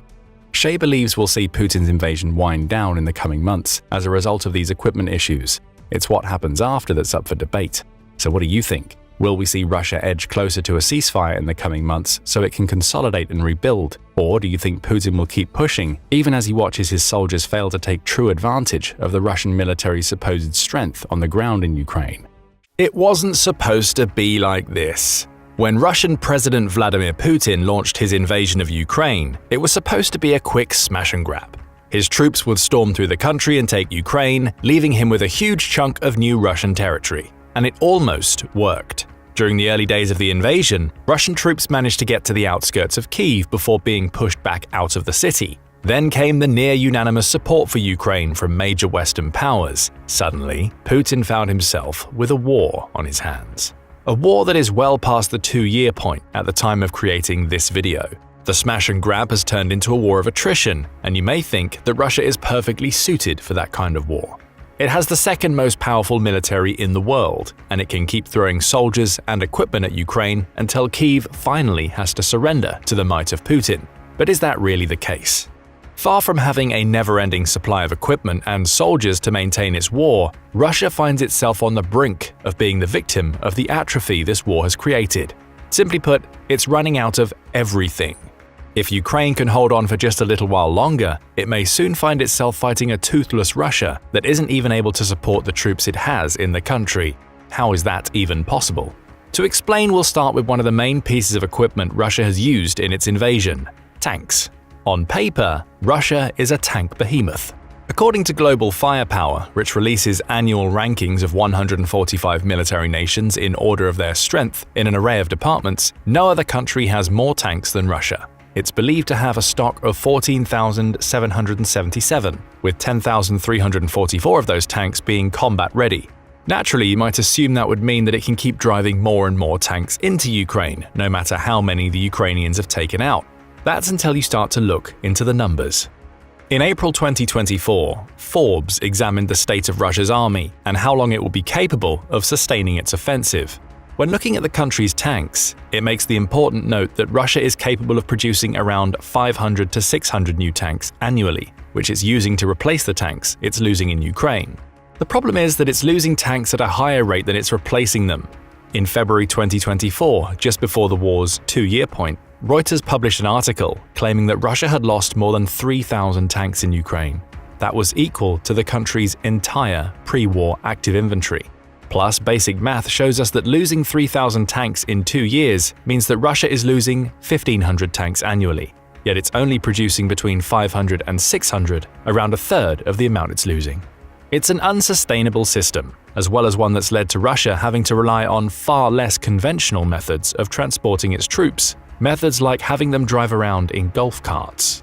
A May 2024 article published in Forbes claims that 2023 saw Russia acquire around 2,100 Desert Cross 1003 all-terrain vehicles from a Chinese company. Though the name of this vehicle may sound impressive, the reality is that the Desert Cross 1003 is little more than a heavy-duty golf cart.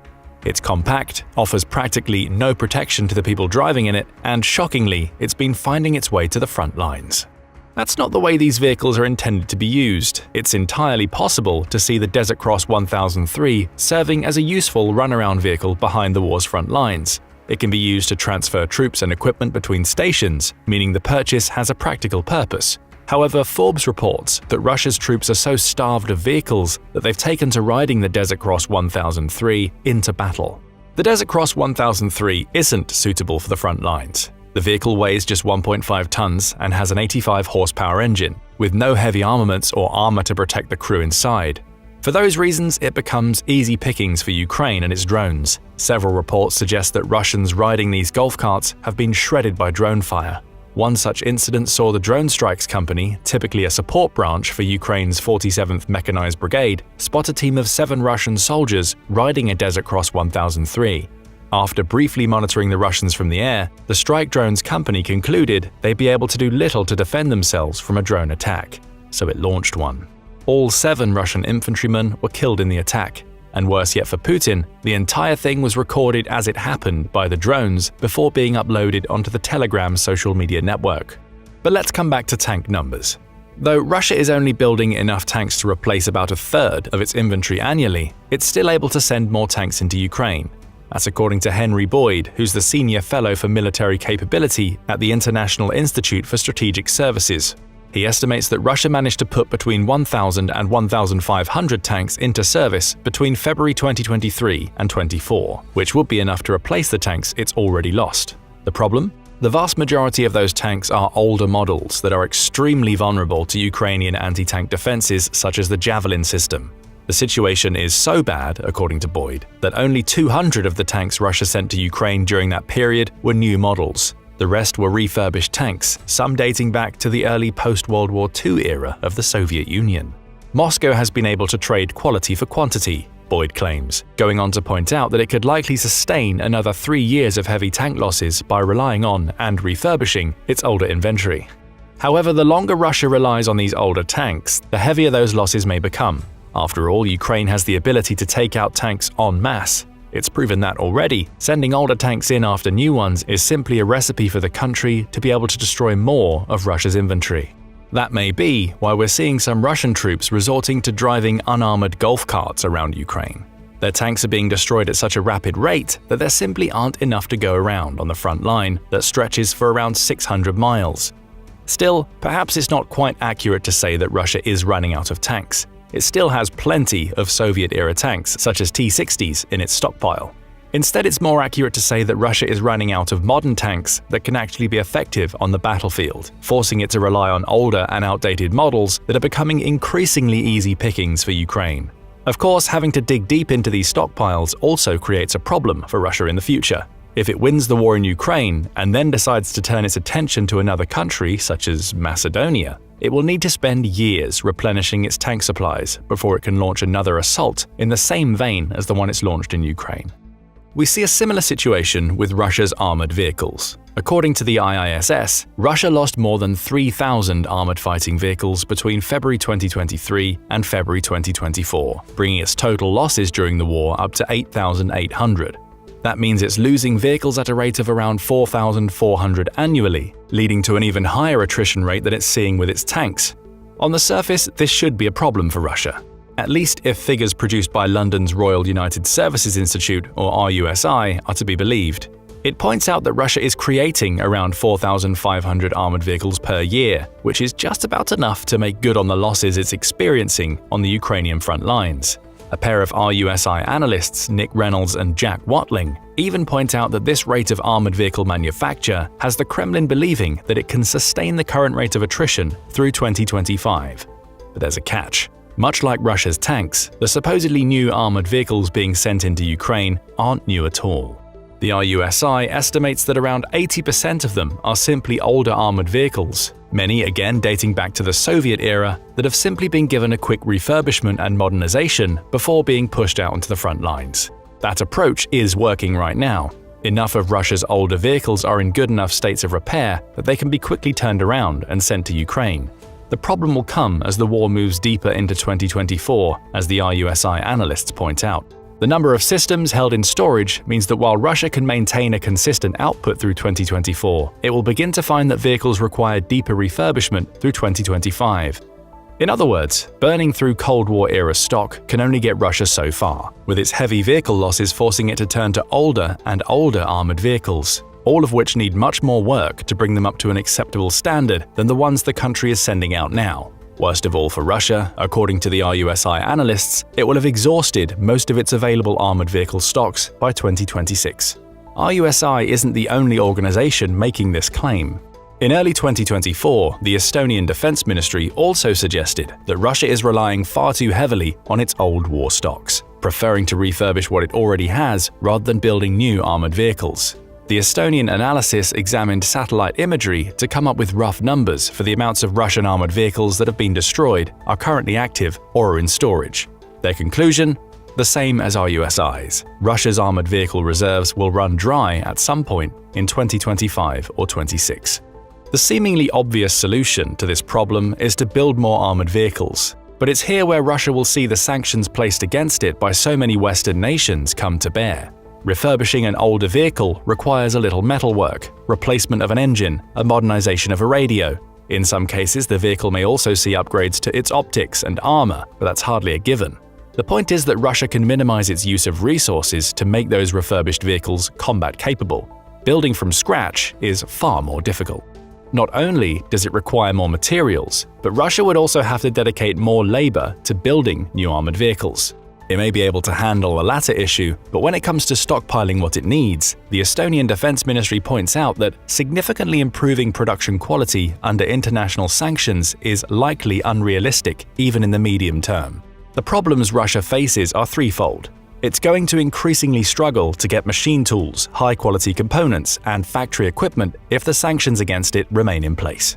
Of course, Putin has options. He could import these tools and components from China, though that option comes at the expense of quality, according to the Estonian analysts. And even that may be not as strong an option in mid-2024 as it was during the earlier months of the war. As Reuters reported in April 2024, the United States has repeatedly threatened to extend its sanctions on Russia to China. Beijing has taken that threat seriously. The country's biggest banks are now pulling back from financing transactions related to Russia, forcing many Chinese companies that still want to do business with Russia to go underground. Smaller banks that may be able to pass under the American radar, along with cryptocurrency, are becoming the go-to methods of receiving payments for these companies. But that in itself presents a problem for Russia. It means that the country can no longer make smooth transactions with China. It has to delay by using workarounds and unofficial channels. So even if Russia is able to build a stockpile of vehicle components and factory tools thanks to China, it's likely going to receive them at a slower rate than it would like. Plus, there are questions as to whether the required quality will be there when those parts arrive. The Estonian analysts say all of this adds to Russia likely being incapable of scaling up or expanding armored vehicle production beyond the levels it currently sits. RUSI agrees, with Reynolds and Watling writing in their report that this will necessarily mean a significant decrease in vehicles delivered to the military. A decrease that leads to situations like those where Russian troops are being forced to drive around in unprotected golf carts on the front lines. There is one caveat to Russia's armored vehicle conundrum. Ukraine has to keep the pace that it set during the first 2 years of the war. Destroying Russia's armored vehicles at a rate of around 4,500 per year will mean that it surpasses Russia's ability to bring more vehicles to the front lines. Ukraine simply needs to hold out, allowing the sanctions placed on Russia to force it to dig deeper into its mothballed stockpiles of armored vehicles as it struggles to manufacture new ones itself. Now let's switch the focus to people. In February 2024, CBC reported that a senior US Pentagon official claimed that Russia had lost 315,000 soldiers in the first 2 years of the war. For context, that's equivalent to the entire army that Russia sent to Ukraine, meaning Moscow has essentially needed to raise 2 armies for the war.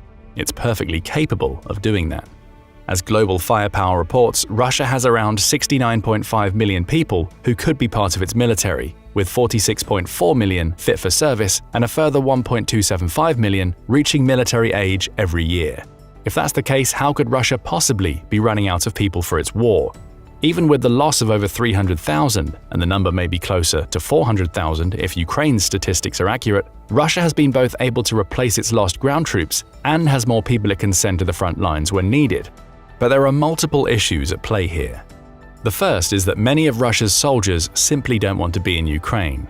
In April 2024, AP News quoted the Russian media outlet Mediazona when it pointed out that there have been more than 7,300 cases of Russian soldiers going AWOL since the beginning of the war. That may not seem like a high number in the context of the 300,000 plus that were sent into Ukraine. That is until you realize that it represents a six-fold increase in the number of deserters in the year before the war began. Other groups and countries are reporting record numbers too. For instance, Idite Lesom, roughly translated to Get Lost, is a group operated by Russian activists in Georgia. It exists to help soldiers who wish to desert disappear from Russian military scrutiny. It says that just 3% of the requests it received came from Russian soldiers seeking to leave the military in the spring of 2023. But by January 2024, that percentage had increased to around 30%, with the group receiving around 500 such requests during the first 2 months of 2024. Again, these numbers are small in the grand scheme of Russia's army, but they are indicative of a morale issue that could lead to even more Russian soldiers deserting as the war continues. Plus, even those who don't desert may still lack the morale needed to fight, as well as they otherwise might, weakening Russia in the process. As for countries, they are encountering more and more Russians at their borders. The AP News report points out that the United States granted refugee status to fewer than 300 Russians in 2022. However, Customs and Border Patrol says that it encountered more than 57,000 Russians trying to enter the United States in 2023, 44,000 more than it encountered in 2021. France has seen a similar increase in Russian citizens seeking asylum or refugee status, with AP News noting a 50% increase in asylum requests between 2022 and 23. And the data from Germany is similar. It received 7,663 first-time asylum applications from Russian citizens in 2023, which is more than 3 times the amount it received in 2022. It's not known how many of these people are or were soldiers. Still, there's a clear trend of Russian citizens leaving their home country because they don't want to get dragged into a war that they clearly don't support. On a wider scale, the BBC estimates that anywhere between several hundred and several million Russians had left their homes by June 2023. Interestingly, this was a trend even before the Ukraine war started, with the BBC pointing out that many who disagreed with Putin's 2014 annexation of Crimea, along with recent laws that make it easier for Russia to punish dissent, have led to many leaving. Again, these numbers may not appear especially impressive in the context of Russia having many millions more people at military age, but as with the morale issue leading to desertions, they're indicative of a divided Russia. Even some within Russia, including those who've served in its military in the past, believe Moscow is coming close to running out of people. Speaking to GB News in early 2024, a former Russian commander named Igor Girkin claimed that Russia's army is light on numbers and that it's likely the country doesn't have any broad offensives planned for 2024 in light of this issue. Girkin would know. Now in a Russian prison under charges of extremism, he played a key role in helping Russia to annex Crimea in 2014. He believes that Russia finds itself at a point where it already needs to patch up holes in the ranks, and that Moscow will have practically no one to fight its war unless Putin mobilizes at least a portion of Russia's civilian population. There have already been signs of this increasing need to mobilize people outside of Russia's active military. In July 2023, Putin revealed plans to raise Russia's maximum mobilization age to 70, with the plans even going so far as to accept soldiers back into the army who have already been discharged. The plans would also call for Russia's reservists to serve until they're 60, meaning even those who've retired could be called back up. Junior officials find themselves in a similar position. They can still be called up until they're 60. These aren't the actions of a nation that has a steady supply of competent manpower with which to win a war. And competent may be the key word here. As Russia finds itself increasingly relying on new recruits to bolster its numbers, the training those recruits undergo could grow worse. According to Understanding War, a new Russian conscript should undergo between 1 and 2 months of basic training, which is followed up by anywhere between 3 and 6 months of advanced training before they arrive at their assigned units. Once in those units, the new recruits should be trained further with the help of veterans already serving on the front lines to hone their skills and get them ready for active combat. All told, a soldier shouldn't deploy with less than 4 months of training. Yet Understanding War pointed out in March 2022 that Russia engaged in the rapid deployment of fairly untrained reservists right from the beginning of the war. It also said that Russia's reservist and contract servicemen numbers, which are an impressive 2 million on paper, may not be ready for the fight either. Historically, just 10% of those reservists go through the refresher training before being sent back to war, leaving many operating on outdated or half-remembered training from years ago. The situation is so bad that RAND reported in 2019 that Russia actually only had around 5,000 troops who could be considered reserves in the Western sense, meaning they receive regular monthly and annual training, all of which leaves the many hundreds of thousands of reservists Russia claims to have weaker than they should be. The Moscow Times backs these claims up with the story of Ivan, an anonymous soldier on the front lines of Russia's offensive in July 2022. The 31-year-old Ivan told the newspaper he'd received just 5 days of training before he was sent to Ukraine. Others had it even worse. There was a soldier in our company who didn't know how a machine gun works. I wouldn't want to be next to him in the battle. How can you fight like that? How indeed. Sending soldiers into Ukraine with less than a week of training suggests Russia is less interested in developing capable soldiers and more interested in deploying cannon fodder. Perhaps this is part of the plan: send wave after wave of poorly trained soldiers to deplete Ukraine's resources. Whatever the case may be, Russia is finding itself in a position where it's running out of well-trained troops who are already on the front lines and is replacing them with poorly trained conscripts and reservists who likely shouldn't be on the front lines in the first place. Still, Russia has other approaches beyond sending untrained people to war on the ground, such as its vaunted air force, the VKS. Only the VKS hasn't proved even slightly effective in the war in Ukraine either, and it's on the verge of running out of planes and pilots. In a February 2024 report, the BBC repeated Ukraine's claims that it had shot down a stunning 342 Russian planes since the beginning of the war. It's taken out nearly as many helicopters, scuttling 325 choppers since February 2022. It's worth noting that these figures haven't been independently verified, and Russia hasn't commented on the supposed losses. Still, even if they're inflated, it's widely known that Russia has failed to gain aerial superiority over Ukraine, despite having a vastly larger air force. The VKS is the second largest air force in the world, according to Global Firepower, with 2,766 aircraft in a state of combat readiness. Much like we see with Russia's tanks, this would suggest Moscow is in no danger of running out of planes anytime soon. But looks can be deceiving. In a March 2024 report by RAND, the organization points out that Russia is burning through the lifespans of its fighter aircraft to the point where its total force is less than 75% of its pre-war strength. The point here is that it's not just the hundreds of planes being shot down over the skies of Ukraine that presents a problem for the VKS. It's also the overuse of old assets that were already nearing the end of their service lives. RAND's information suggests that the VKS will lose 60 aircraft to simple overuse, meaning the planes have flown beyond the flight time they were built for by the end of 2024.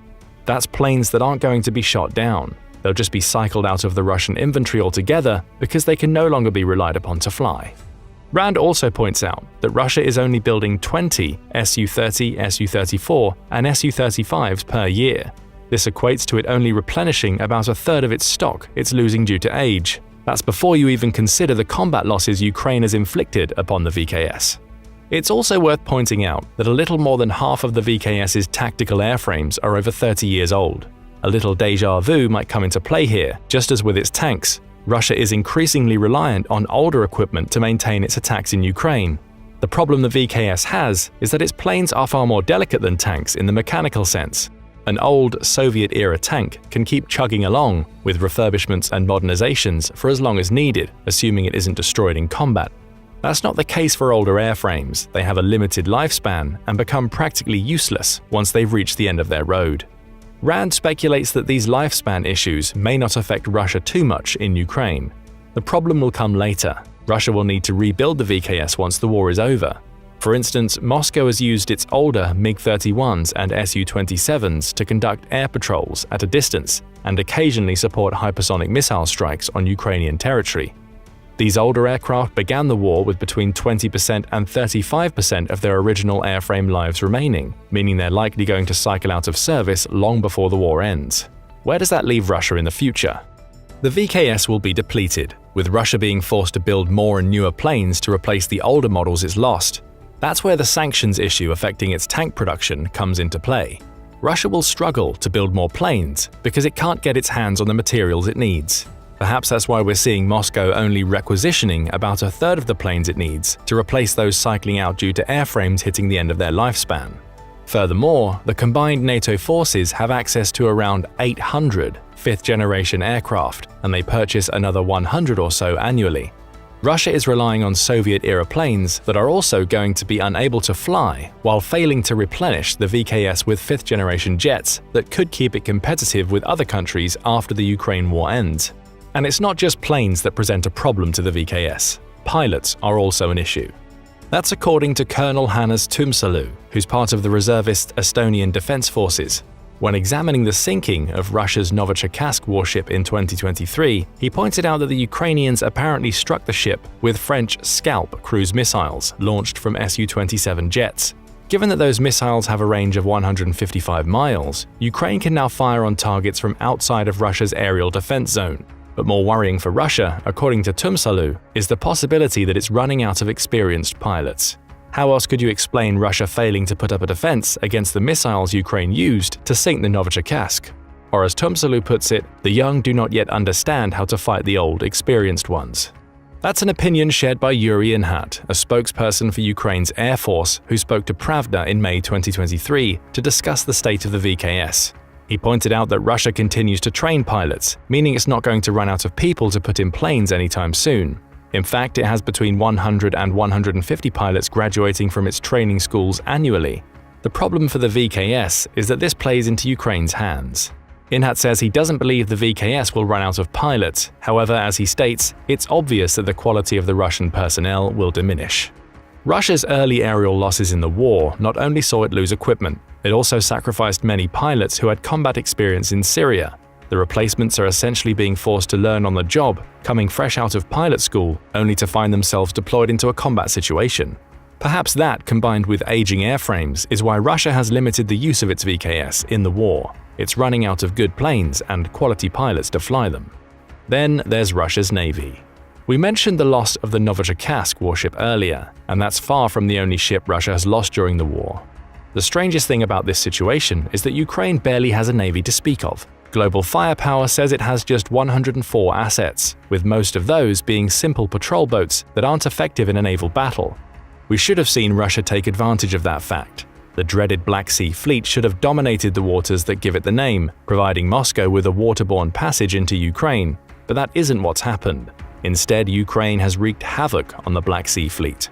In March 2024, Ukraine announced that it had destroyed or disabled around a third of the warships in the Black Sea Fleet since the beginning of the war. That announcement came in the wake of Ukraine scuttling the Kostiantyn-Olshansky as it rested in the docks of Sevastopol, with the strike also managing to cause damage to a pair of Russian landing ships, the Azov and Yamal. It's a story that's repeated multiple times during the conflict. Russia's Black Sea Fleet has proven ineffectual, at least compared to the impact it was expected to have. Ukraine has made clever use of missile strikes, such as the one targeted at Sevastopol, as well as unmanned maritime drones to pick away at Russia's navy. Take the sinking of the Caesar Kunikov warship as another example. In a 3-minute video released following the ship's sinking, observers watched as a small speedboat sped toward the warship. After drawing nearer, there's a huge explosion. The Caesar Kunikov is seen rolling onto its port side before sinking beneath the waves. That speedboat wasn't a boat at all, at least not in the traditional sense. It was an unmanned maritime drone called the Magura 5 that Ukraine essentially used to launch a kamikaze attack, only without a human sacrificing themselves to take out a Russian ship. That incident caused Putin to strip command from the admiral who leads the Black Sea Fleet. Russia's problem is that it now faces a new era of warfare, one in which its ships are vulnerable to unmanned attacks and missile strikes, as well as the traditional warfare of old. It's not fighting a naval battle, at least not one it can recognize, with Ukraine, and yet it's still losing many of the ships it sends into the Black Sea. Worse yet, it's struggling to replace them. That's according to Katarina Zisk, a professor of international relations and contemporary history who works with the Norwegian Institute for Defense Studies. She points out that Putin issued an order for a constant Russian naval presence way back in December 2013, clearing the way for the construction of special ice-class vessels that come equipped with ice-breaking capabilities to make that presence possible. Russia's shipbuilding industry presented plans, and Moscow has invested heavily in developing these vessels. Yet nothing of substance is emerging from Russia's shipyards. The LK-110, which should be Russia's next-generation nuclear-powered icebreaker, is still in its development phase. But far more worrying for Moscow is that its naval development program is stalling out, even at its earliest phases, due to the combination of economic, financial, and structural problems. Zisk explains that ineffective resources and corruption, all added to the sheer cost of developing new ships, has slowed construction to a crawl. She also points to Western sanctions as having hit Russia's shipbuilding industry hard. Those sanctions were put in place when Russia annexed Crimea in 2014 and have only intensified since the beginning of the Ukraine war. Zisk highlights how Russia's navy is cut off from much of the equipment it needs to build its next generation of ships, with diesel-powered units that used to come from Germany now being far harder to come by. Gas turbine engines Moscow used to buy from Ukraine have also dried up, for obvious reasons. Christian Arland, a senior researcher at the Norwegian Defense Research Establishment, adds to this, claiming that Russia's entire shipbuilding industry is plagued by uncertainty. Assuming that construction starts before the end of this decade, the first vessel of the class is unlikely to be completed before 2025 at the earliest, he told the Barent Observer in 2016. Time has proven him correct. Returning to the Black Sea Fleet, a May 2024 Forbes article points out that Ukraine's steady degrading of the Black Sea Fleet, it sunk 15 of the 36 warships the fleet had prior to the war, is moving at such a pace that Russian manufacturing can't keep up. It's also worth pointing out that Turkey is blocking Russia from sailing ships through the Bosporus Strait to reach the Black Sea. As such, Russia is forced to supplement its fleet with smaller ships, which are easier targets for Ukraine as it tries to build more ships in the Black Sea shipyards. Those shipyards are in range of Ukraine's drones. That leaves Russia in a position where it's trying to build new missile corvettes to enter the Black Sea, all while under constant threat of Ukrainian strikes during the construction phase. And even when those corvettes enter the Black Sea, they're getting sunk so fast that Moscow can't keep up. After all, you only have to look at what happened to the Cyclone, a Russian missile corvette that entered the Black Sea in July 2023. Just 10 months after entering service, that ship is now resting on the sea floor, a victim of a Ukrainian strike on Sevastopol. People, planes, ships, tanks, armored vehicles, Russia is gradually whittling down its supplies of all of them, forcing it to rely on outdated Soviet-era technology to continue its war against Ukraine. And those aren't its only problems. Even on the basic equipment level, Russia is struggling to provide for its troops on the ground. Numerous reports during the war suggest that Russia often sends troops into battle without even the most basic equipment they need to put up a fight. A January 2023 report published in Radio Free Europe offers one example. It reported on a video published on Telegram that appeared to show a little over 20 men standing in masks and camouflage gear, appealing for help. The video revealed those men were Russian soldiers, and their message was simple: "Please help us sort out our situation." In the video, one of the men says, "Our commander gave us an order not to retreat from our positions, but the commander gave us no cover and no support. We had only machine guns and all the rest of the weapons were damaged." That video highlighted the constant equipment issues Russia seems to have had in the Ukraine war. Other reports suggest Russian troops have received rations that are 7 years out of date. Again, that reliance on old equipment coming into play.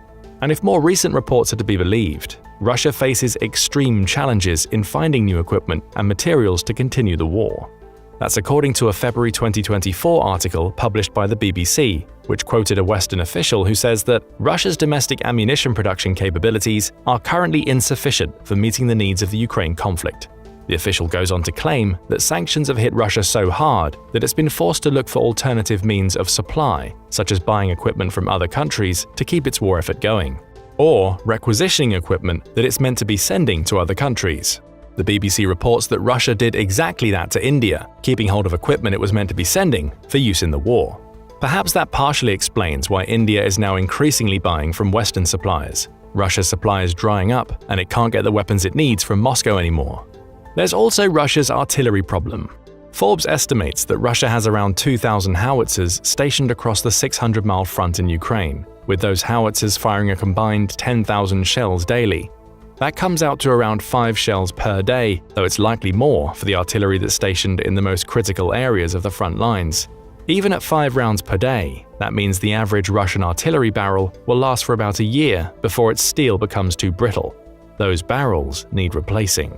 So Russia finds itself in a similar position as it does with so much of its equipment.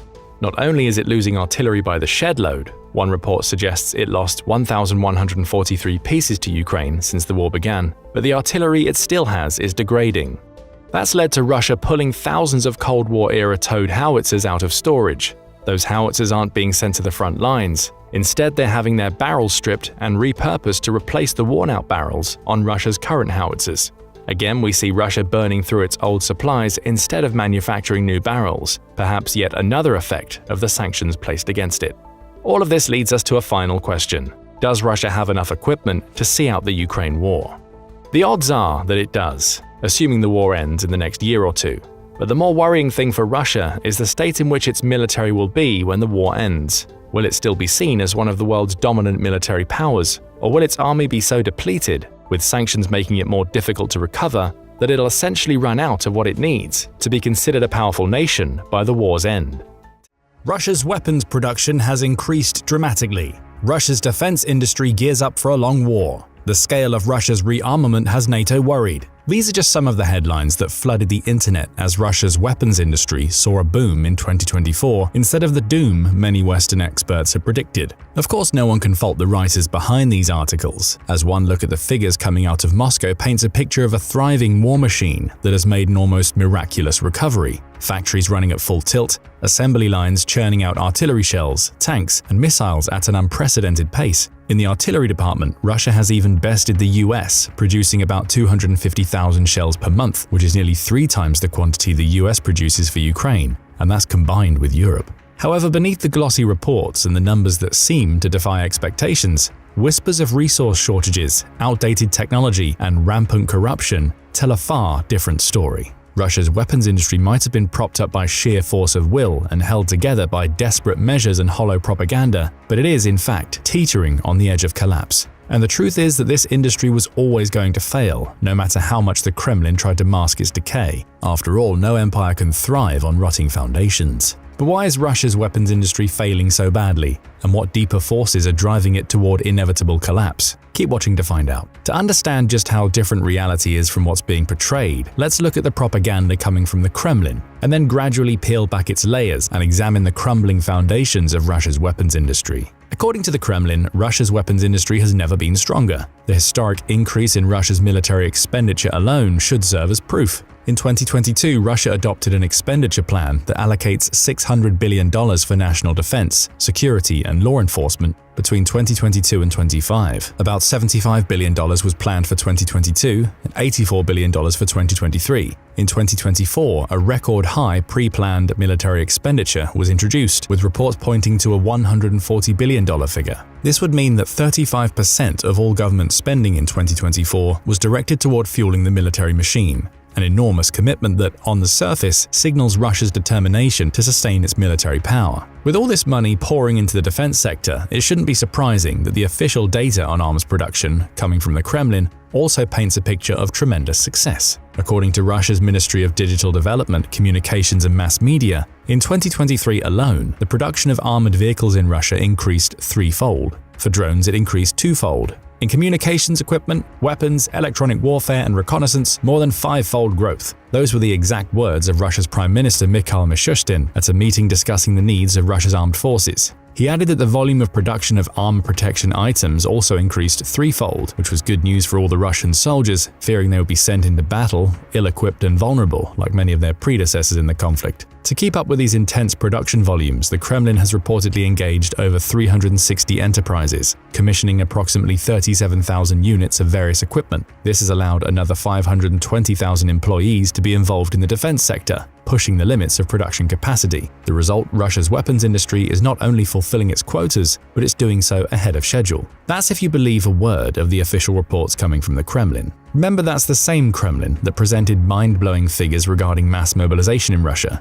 137,000 troops in August of 2022, another 170,000 soldiers in December of 2023, and plans to mobilize another 400,000 before 2024 ends. On paper, all these figures paint a picture of an unstoppable and ever-growing military force. Yet beneath the surface of these impressive numbers lies a different story, one of poorly chosen, poorly equipped, and poorly supported troops used by the Kremlin as nothing more than cannon fodder. Older people, disabled people, convicts. These are just some of the groups conscripted to swell the ranks, revealing a disturbing reality behind the grandiose figures. Russia's weapons industry is no different. However, to be fair, Russia's approach of quantity over quality has allowed the defense industry to flood the battlefield with an impressive array of weaponry, ammunition, and equipment. As for how these performed on the battlefield, that's a story for later. Strictly numbers-wise, the Ukrainian battlefield is expected to see the following equipment in 2024. 800,000 units of 122mm ammunition for barrel artillery, 500,000 122mm rockets for the BM-21 Grad multiple launch rocket system, 17,000 200mm rockets for the BM-27 Uragan self-propelled multiple launch rocket system, 1,500 tanks, and 3,000 other armored vehicles. These figures become even more concerning when compared to those from previous years. For instance, only 33,122mm rockets for the BM-21 were manufactured in 2023, which means that their production is expected to skyrocket by 1,415%. Again, that's if you choose to believe the Kremlin-controlled figures. We must keep emphasizing where these figures are coming from, as it's pretty easy to get lost in all the numbers, also losing sight of their reliability. As previously noted, the Kremlin's numbers serve a single purpose: to bolster a narrative of strength while disregarding deeper issues like quality control and inefficiency. But is projecting power the only reason why Russia is seemingly putting all its resources into weapons production? In a word, no. The truth is that Russia needs the weapons industry to survive. Even before the war in Ukraine started, Russia was incapable of exporting other high value-added products like cars or cell phones. Weapons have always been a cornerstone of Russia's export industry, which was spearheaded by oil and gas exports. But now, when most of the world wants nothing to do with Russian goods and natural resources due to sanctions and geopolitical tensions, weapons are practically all Russia has. As of 2024, Russia's defense industry employs an estimated 3.5 million people, which accounts for 20% of all manufacturing jobs in Russia. All the tanks, planes, and ammunition manufactured, together with military pay and compensation for dead and wounded soldiers, directly contribute to Russia's gross domestic product, or GDP figures. In other words, the war in Ukraine is single-handedly driving Russia's economic growth. But what about arms exports? Are the weapons production figures reflecting a booming export sector as well? The answer is a resounding no. However, the reason behind this answer is multifaceted. On one hand, Russia can't afford to sell virtually any weapons, as it needs all its production for its own military needs. With the ongoing conflict in Ukraine depleting resources and driving up demand for armaments, the domestic priority is to ensure that the Russian military is well equipped and has ample supplies. This is especially vital when you consider the billions of dollars Ukraine is receiving from its Western allies in military aid. On the other hand, even if Russia wanted to sell weapons in bulk, it wouldn't be able to. Why? Because hardly anyone would rush to buy them. But how is this possible? After all, we're talking about the producer of arguably the most famous assault rifle in the world, the AK-47. The country that, alongside the US and France, contributed to nearly 2/3 of the global major weapons exports between 2019 and 2023. Well, you see, once your weapons actually get battle-tested, while the whole world is watching and fail spectacularly, their reputation can tarnish rather quickly. And that's on top of the sanctions that reduced the number of countries purchasing major Russian arms from 31 in 2019 to 12 in 2023. Among these countries, India and China lead the pack, with $5 and $3.1 billion respectively, according to data acquired between 2019 and 23. However, even these two major importers significantly reduced the amount of weapons they purchased from Russia in 2023. For comparison's sake, India imported $405 million worth of major weapons in 2023, a 62.5% decrease from the $1.08 billion spent in 2022. Similarly, China spent $372 million on Russia's weapons and equipment in 2023, while their imports almost reached $600 million in 2022, $580 million to be exact. So how poorly do Russia's weapons have to have performed in order to keep these other countries away? The answer is glaringly obvious in the field. Even during the first year of war in Ukraine, when the weapons used were supposed to be new and fresh, showcasing Russian military prowess, the country's equipment saw some excessively high failure rates. Take Russian missiles as an example. According to the Pentagon, these missiles experienced 20 to 60% failure rates in the first month of the conflict alone. In this context, failure was defined as the inability to successfully launch the missile or hit the target intended. Out of these faulty missiles, cruise missiles performed the worst, with air-launched cruise missiles having the lowest kill rates. There have even been reports that some of the roughly 1,100 missiles Russia launched in the first month of the invasion managed to hit the target but forgot about the other crucial part,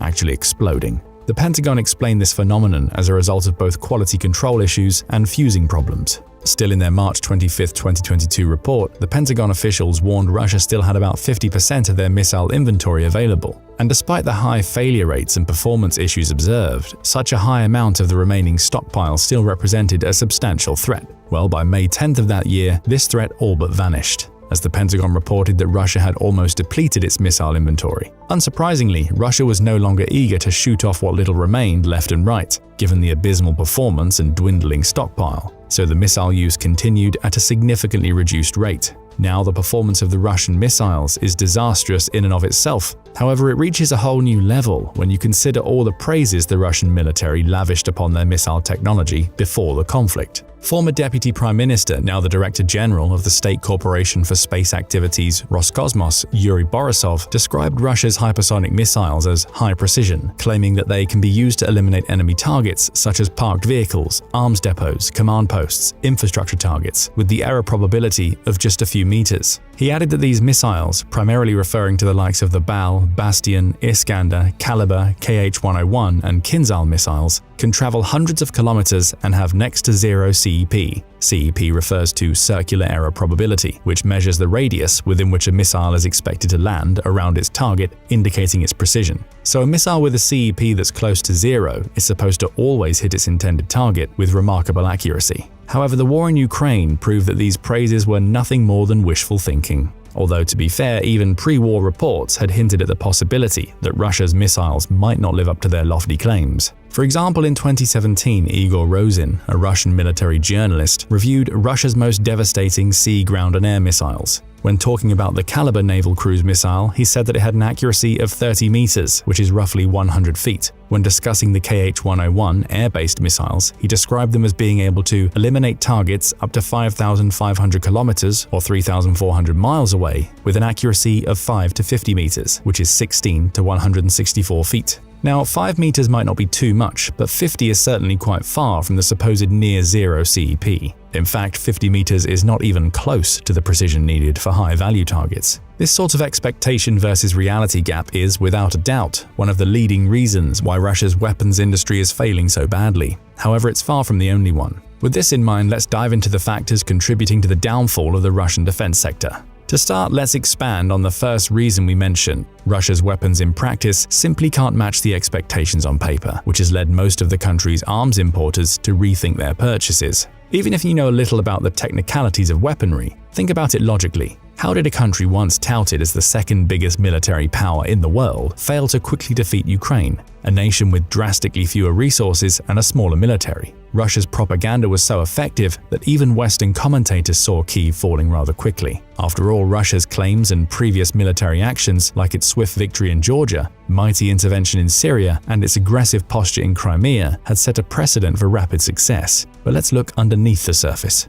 At 26,900 square miles of area, Georgia is a tiny country, almost 10 times smaller than Ukraine. Plus, at the time of Russia's invasion in 2008, it had a minuscule army of under 30,000, which was additionally poorly organized. As for Syria, Russia was up against a fragmented opposition rather than a unified, well-organized military force. That's not to mention that the Syrian insurgents' air capabilities were almost non-existent, and practically all Russia did in the country was launch airstrikes. According to Valery Gerasimov, the Chief of General Staff of the Russian Armed Forces, the country's Air Force, RUAF, had delivered 71,000 strikes on the supposed terrorist infrastructure in under a year and a half. Finally, in Crimea, the situation was markedly different as well. The annexation in 2014 was largely unopposed, characterized by a swift, well-coordinated operation that relied heavily on local support and covert tactics rather than a full-scale military engagement. The Ukrainian forces in Crimea were relatively few, between 5,000 and 22,000, and lacked the capability to mount a significant defense against the Russian forces, which were able to leverage both military superiority and the element of surprise effectively. In other words, the combat conditions encountered by the Russian military in Ukraine were far more challenging than they had previously experienced. For the first time, the Russian military actually had to rely on its full array of conventional forces in a prolonged and high-intensity conflict against a well-organized and determined adversary.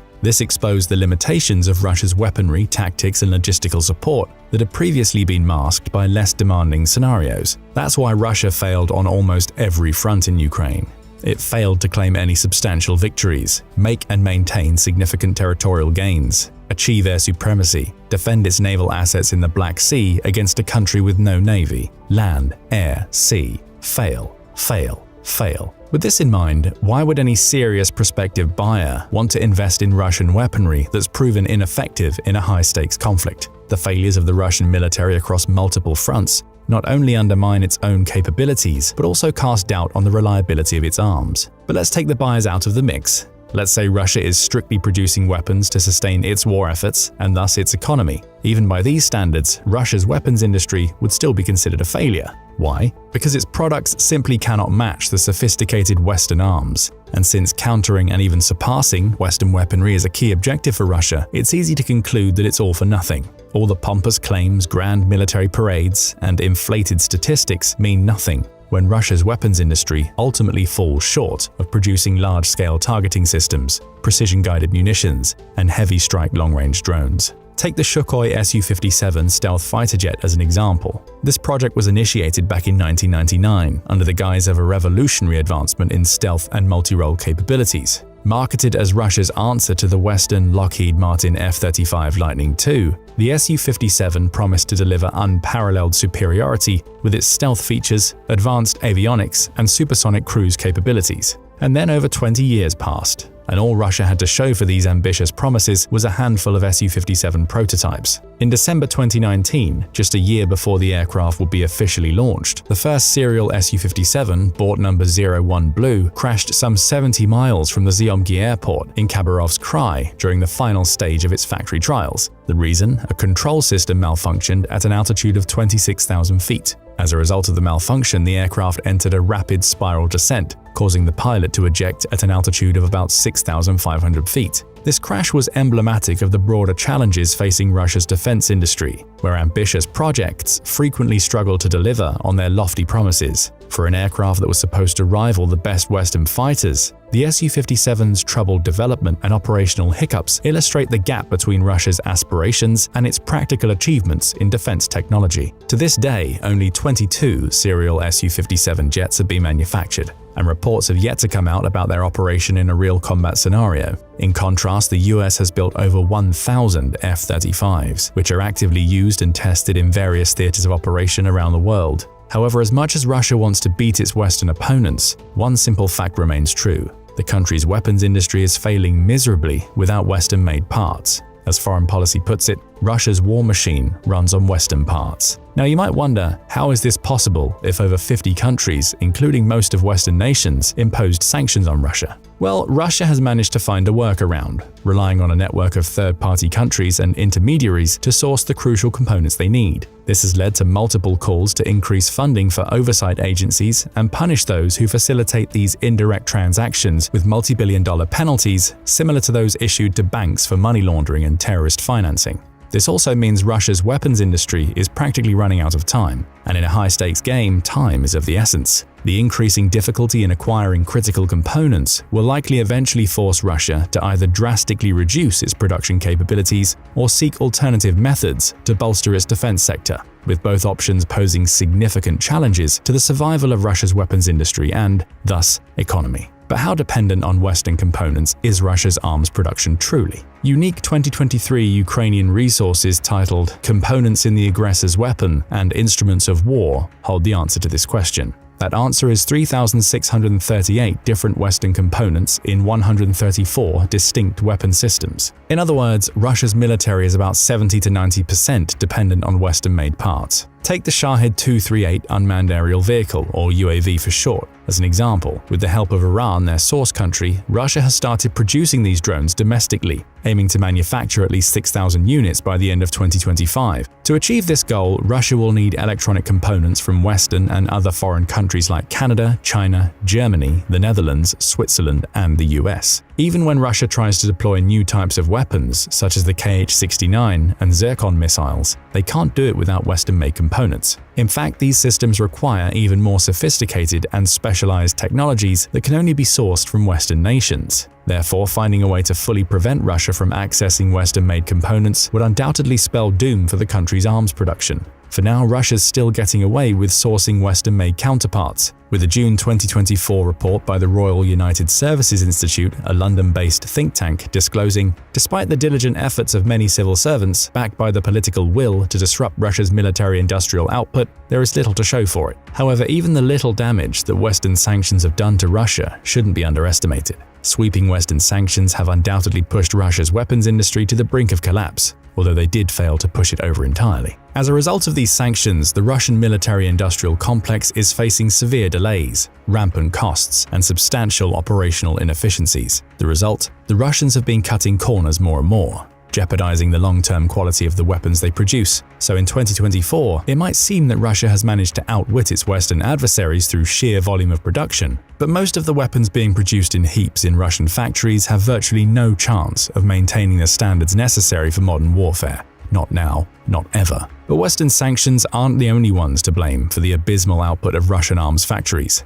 How the Kremlin treats its factory workers also has something to do with it. Remember, we're talking about the same Kremlin that's favored the meat grinder military strategy throughout the duration of the war in Ukraine, sending wave after wave of soldiers with little regard for their survival or well-being.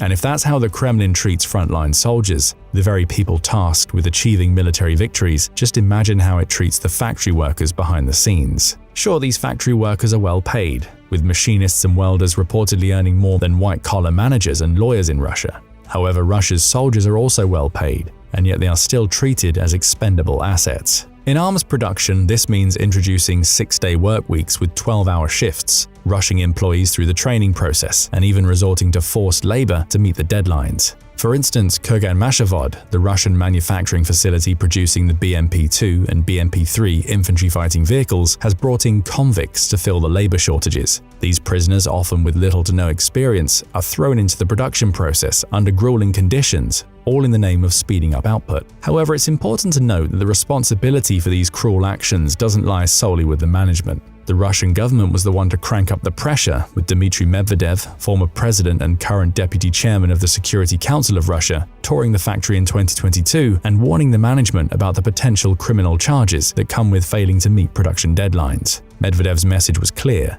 the Kremlin demanded results, regardless of the human cost. This leads us to the underlying reason why Russia's weapons industry is on the verge of collapse, and why this was always going to be its fate: the systematic challenges embedded within its military-industrial complex. Simply put, this complex is failing due to a deeply flawed system of state-run monopolies, corruption, and inefficiencies. This systemic failure is rooted in Russia's resistance to embrace free market capitalism, which has stunted innovation and productivity in the defense sector. On one side, the US maintains a partnership between the government and private companies. For instance, Washington renewed its fighter jet fleet through a competitive bidding process, awarding the F-35 contract to Lockheed Martin after an open contest with private companies like Boeing. Sure, this system has its own drawbacks, including cost overruns of $400 billion seen in the F-35 program. However, it's also driven the US to produce some of the most advanced weaponry in the world. Decades of competition among private arms firms have incentivized innovation and efficiency, leading to cutting-edge technologies like stealth fighters, precision-guided missiles, and drones.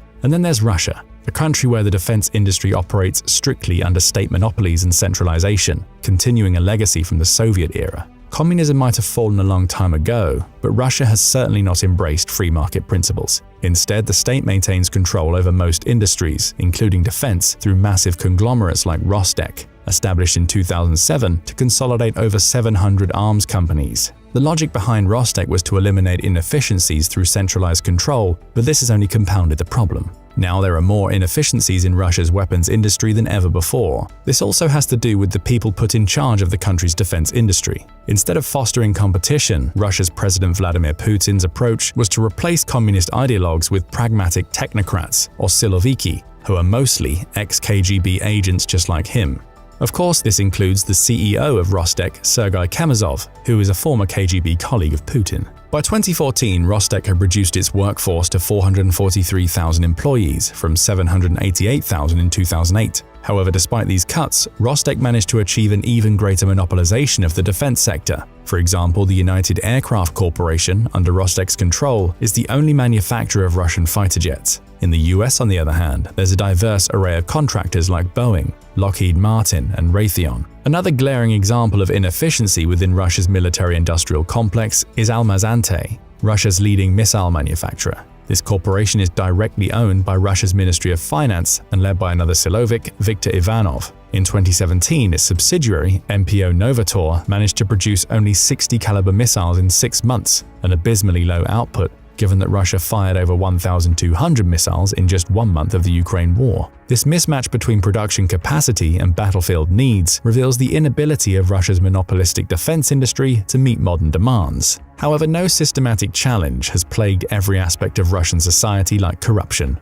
And there's no doubt about it, corruption and cronyism also permeate every inch of the military-industrial complex. That's how the late Yevgeny Prigozhin, Putin's former ally, and his catering company were appointed to provide food to Russian soldiers, bypassing traditional systems. And that's how the same Russian soldiers ended up with expired food while risking their lives for their country. According to Russia's former Minister of Foreign Affairs Andrei Kozyrevim, corruption paired with the fear of actually telling Putin about it has transformed Russia's military into a Potemkin military. If you're unfamiliar with the term, Potemkin military refers to a military force that, on the surface, appears formidable and well-prepared, but is hollow and dysfunctional in reality. The term originates from Grigory Potemkin, a Russian nobleman who supposedly built fake villages along the route of Empress Catherine the Great's journey to Crimea to impress her with the region's prosperity. And that's all Russia's weapons industry is, a carefully constructed facade that's beginning to crumble. And let us tell you, once this facade finally caves in, it will take the Russian economy with it. After all, this economy is now fully militarized, and much of its industrial capacity is dedicated to defense production. While the defense sector falters, the effects will ripple through the entire economic system. Renaud Foucault, a senior lecturer in economics at Lancaster University, perhaps put it best: Russia's economy is now completely driven by the war in Ukraine. It cannot afford to lose, but nor can it afford to win. If Russia achieves victory, the staggering costs associated with rebuilding and maintaining control over a conquered Ukraine would be insurmountable for an already weakened economy. Conversely, if Russia loses, it risks not only the collapse of its military-industrial complex, but also the loss of the very driving force behind its economic stability and growth. Now it's time for you to do the talking. Head to the comments section below and let us know whether you believe doom is the only option for Russia's weapons industry. And if so, how long do you think it will take before this complex collapses under the weight of its decay? Russia's T-90 tank is supposed to be one of the jewels in the country's ground-based forces. President Vladimir Putin has hailed it as the best tank in the world, and, when used appropriately, it should provide Russia with a clear advantage over Ukraine and its limited tank options. However, over the last 2.5 years, we've seen Russia using its T-90 sparingly, if at all, and when it does, it's losing the tanks heavily. Over 100 of them, in fact. All of which brings us to the simple question, why? Not only why is Russia losing so many T-90s, but why has it been so slow to deploy them? And why, once the tanks were in the field, has Russia failed to gain a significant advantage from them? We'll answer all of those questions in this video, though we'll start by answering another. What makes the T-90 supposedly so special?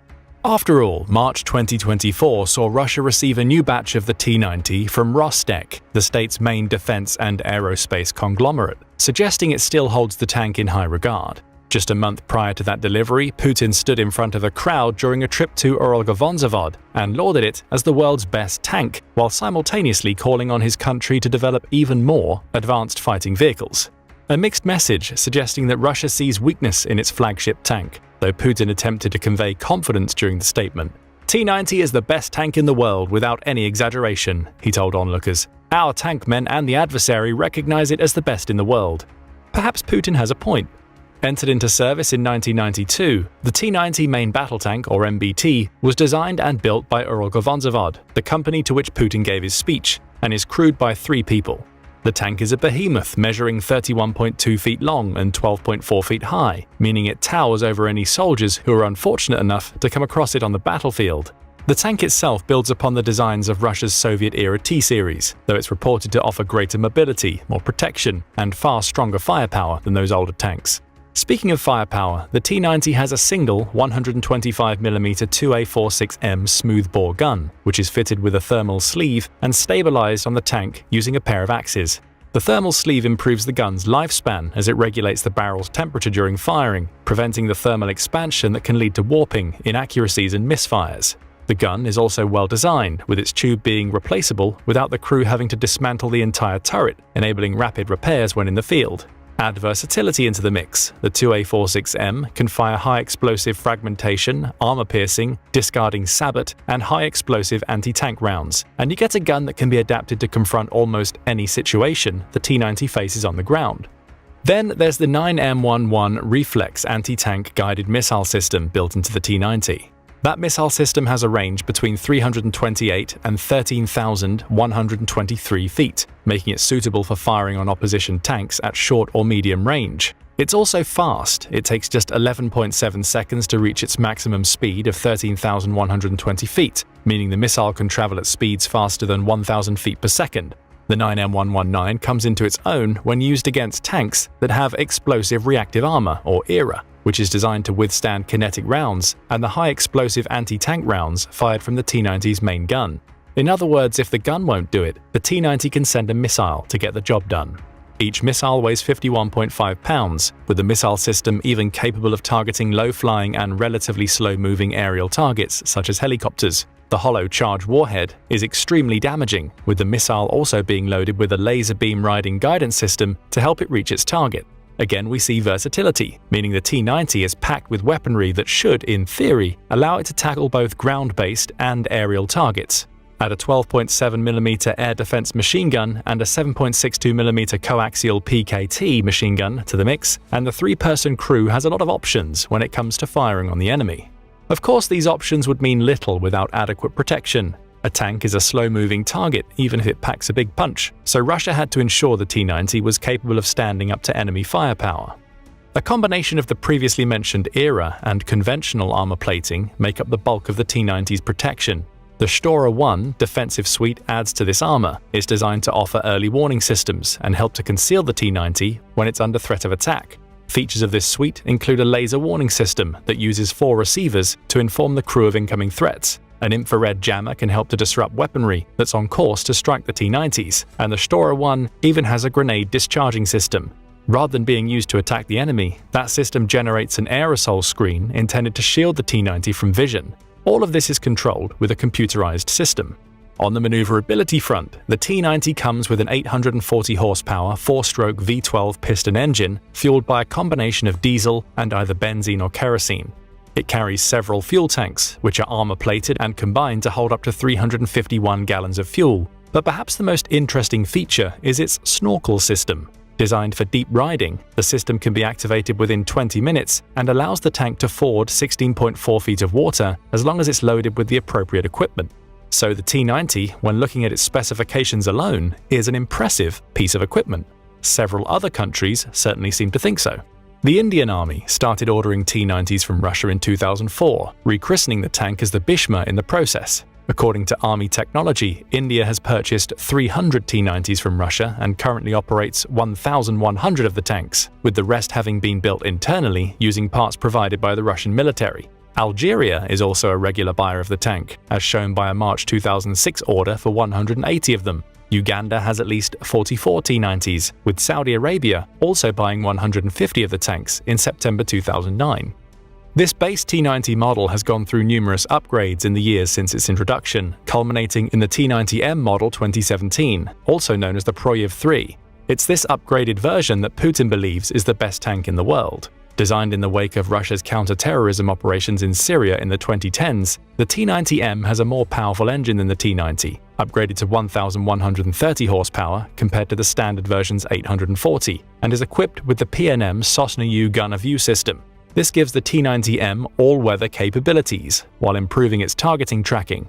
Upgraded ERA and a new steering wheel have been built into the latest variant of the T-90, as has a removable turret bustle, allowing the tank to store 8 additional rounds. The T-90M is also faster than the base model, as it's capable of reaching speeds of up to 37.2 miles per hour, and it can cruise for up to 341.7 miles. Beyond that, the T-90M uses the same weapon systems as those built into the base T-90. Regardless of the variant used, Russia has a tank that it should not only be able to use to strengthen its army, but is desirable enough that other countries are willing to spend hundreds of millions of dollars to get their hands on it. No wonder Putin claims it to be the best tank in the world. But there's a problem. For as powerful as the T-90 and T-90M appear to be on paper, it's proven somewhat ineffectual in the war in Ukraine. So ineffectual, in fact, that Russia has lost far more of them than it could have ever anticipated. On July 16, 2024, Newsweek reported that the T-90M tank losses had reached a grim milestone. It was on this date that those losses hit the 3-figure region, with Newsweek quoting the open-source war track Oryx as claiming that Russia has lost 100 of its T-90Ms since the beginning of the Ukraine war. However, that 100 number may be a misnomer. Oryx says that it only records a loss when photographic or video evidence is available, meaning the actual number of T90 and T90M losses may be significantly higher than recorded here. Even so, these 100 T90 losses are now part of the 3,235 tanks Russia has lost during the war, 2,199 of which are confirmed to be destroyed, that Oryx has recorded. Ukraine's defense ministry says the number is much higher, putting Russian tank losses at 8,227, more than double the amount that Oryx has been able to visually confirm. Assuming the defense ministry's numbers are accurate, this would suggest that Russia has actually lost more than 200 of its T-90s in Ukraine. This wasn't supposed to happen. Speaking to the Kyiv Independent, Martin J. Doherty, the author of Aircraft, Tanks and Artillery of the Ukraine War, points out that the T-90 is a combination of the best parts of the T-72 and the T-80. The former's proven chassis combined with the advanced weapon systems built into the T-80 to create a tank that should be more than capable of handling operations in Ukraine. This should have been a winning combination, Doughty says, and until the invasion of Ukraine, the overall impression was positive. Looks are clearly deceiving. Which brings us to another question. Why is Russia losing so many T-90Ms and earlier variants of the tank in Ukraine? There are several possible reasons, starting with something that often goes unstated in Russian rhetoric when describing the T-90. The tank wasn't built to handle the newer generation of top attack weapons that Ukraine has been deploying to counter Russia's tanks. That's according to Doughty, who points out that the T-90 defenses were developed to counter traditional threats, with those defenses carrying over to the fourth generation T-90M. That lack of top-down defenses is something that Ukraine has been able to capitalize on. That's according to Warrior Maven, which noted in a July 2023 report that Ukraine has been using an anti-armor weapon called an N-Law to take out tanks. Made by Saab Bofors Dynamics, the weapon was a joint venture between the UK and Sweden, both countries that are providing military aid to Ukraine, and is a lightweight and portable missile that can be fired by dismounted infantry. In other words, soldiers on the ground can use it in ambushes against patrolling troops, buildings, and light armored vehicles. The weapon is also effective against tanks. Though the N-Law won't always fully penetrate a tank's armor, the fact that it's a top-down weapon means that it can be lethal as long as a soldier targets the tank from an elevated position. Add to this the fact that an N-Law can fire a high-explosive anti-tank round, and you have a weapon that Ukraine can use to counter the T-90's seemingly impressive defenses. Still, there are other factors at play, according to Doughty. One that goes underreported, yet plagues the entire Russian army, is the issue of poorly trained crews. Remember that the T-90M requires a crew of 3 highly trained soldiers if it's to be used effectively. However, several encounters between Russian and Ukrainian forces have shown the Russians to be tactically inept. For instance, February 2023 saw Russia attempt to take the town of Volodar, which sits about 93 miles southwest of Bakhmut. That offensive resulted in Russian soldiers fleeing, leaving behind over 30 armored vehicles. Reporting on the incident, the Institute for the Study of War says that footage of Russia's assault demonstrated highly dysfunctional tactics, suggesting that the personnel deployed were not only poorly trained, but were operating under poor command. Russia has been attempted to overcome these training issues by simply throwing more soldiers at its assaults. The tactic has worked on several occasions, but it also means that Russia absorbs massive losses, both in people and equipment, in the process. The T-90M is increasingly becoming a victim of that approach.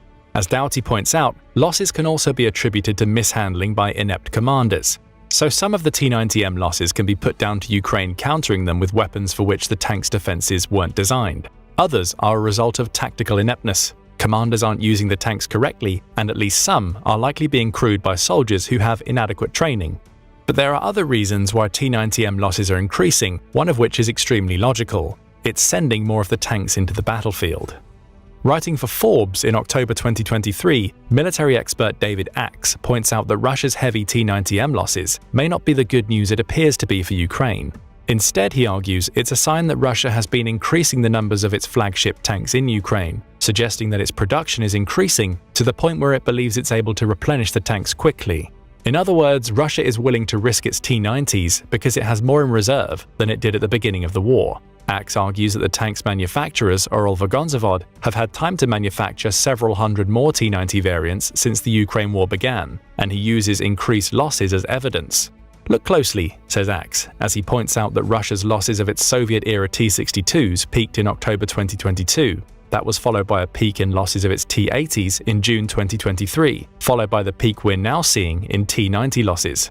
The argument is that Russia relied so heavily on its older tanks during the early stages of the war to give itself more time to manufacture the more dangerous T-90. Now it has sufficient numbers, it's deploying more of its modern tanks, which means it'll naturally lose more of those tanks. Is that really the case?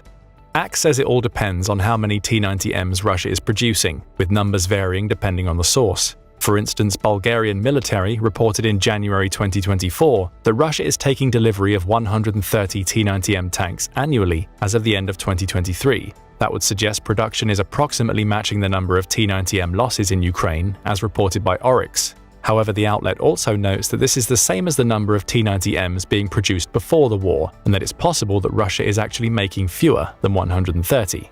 The International Institute for Strategic Studies, or IISS, digs deeper. In June 2024, the IISS published an article in which it outlined quarterly deliveries of the T-90M to Russia. It suggests that at least 13 batches of the tanks have been built since February 2022, with each of those batches containing between 11 and 15 tanks.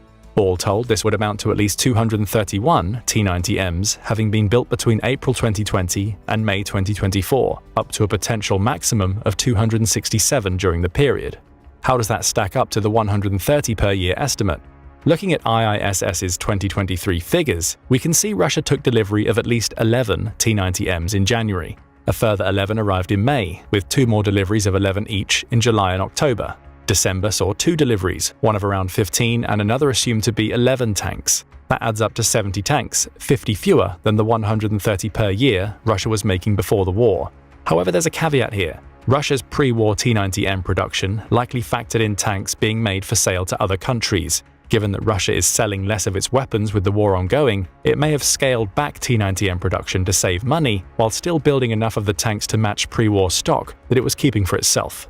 The IISS also points out that many of the T-90Ms entering Ukraine could be upgraded versions of T-90As. Upgrading those old models would cut production times, though it also comes with the issue of dwindling stocks. Russia may have as few as 50 T-90As in storage as of late 2023, with a further 100 in active service by early 2024. So what does all of this mean for Russia and its T-90M losses in Ukraine? It's clear that Russia is building more of the tanks, even if the rate at which it's doing so is disputed. As David Axe points out, it's already burned through much of its stock of the older T-62 and T-80 tanks, meaning it has fewer of them available to deploy. All of this means that more T-90Ms are heading into Ukraine, which, when considering Ukraine has NLAWs to counter them, and the crews of those T-90Ms are possibly poorly trained, would naturally lead to a spike in T-90M losses for Russia. A logical conclusion. However, it also can't escape notice that Ukraine has been coming up with increasingly novel ways to destroy the supposed best tank in the world. We've already covered NLAWs and how they give Ukraine top-down attack capabilities that can overwhelm a T-90's defenses. But in the absence of NLAWs, Ukraine has shown that Russia's flagship tank has a surprising array of vulnerabilities that allow it to be taken out by less conventional means. For instance, there's at least one recorded instance of Ukraine defeating a T-90M with armored vehicles. In January 2024, Forbes reported on drone footage captured in Stepova, which is just outside Avdiivka. The town has been a key location since the beginning of the war, with Russia finally managing to take it in February 2024. But at the time the footage was shot, fighting was still ongoing and intense.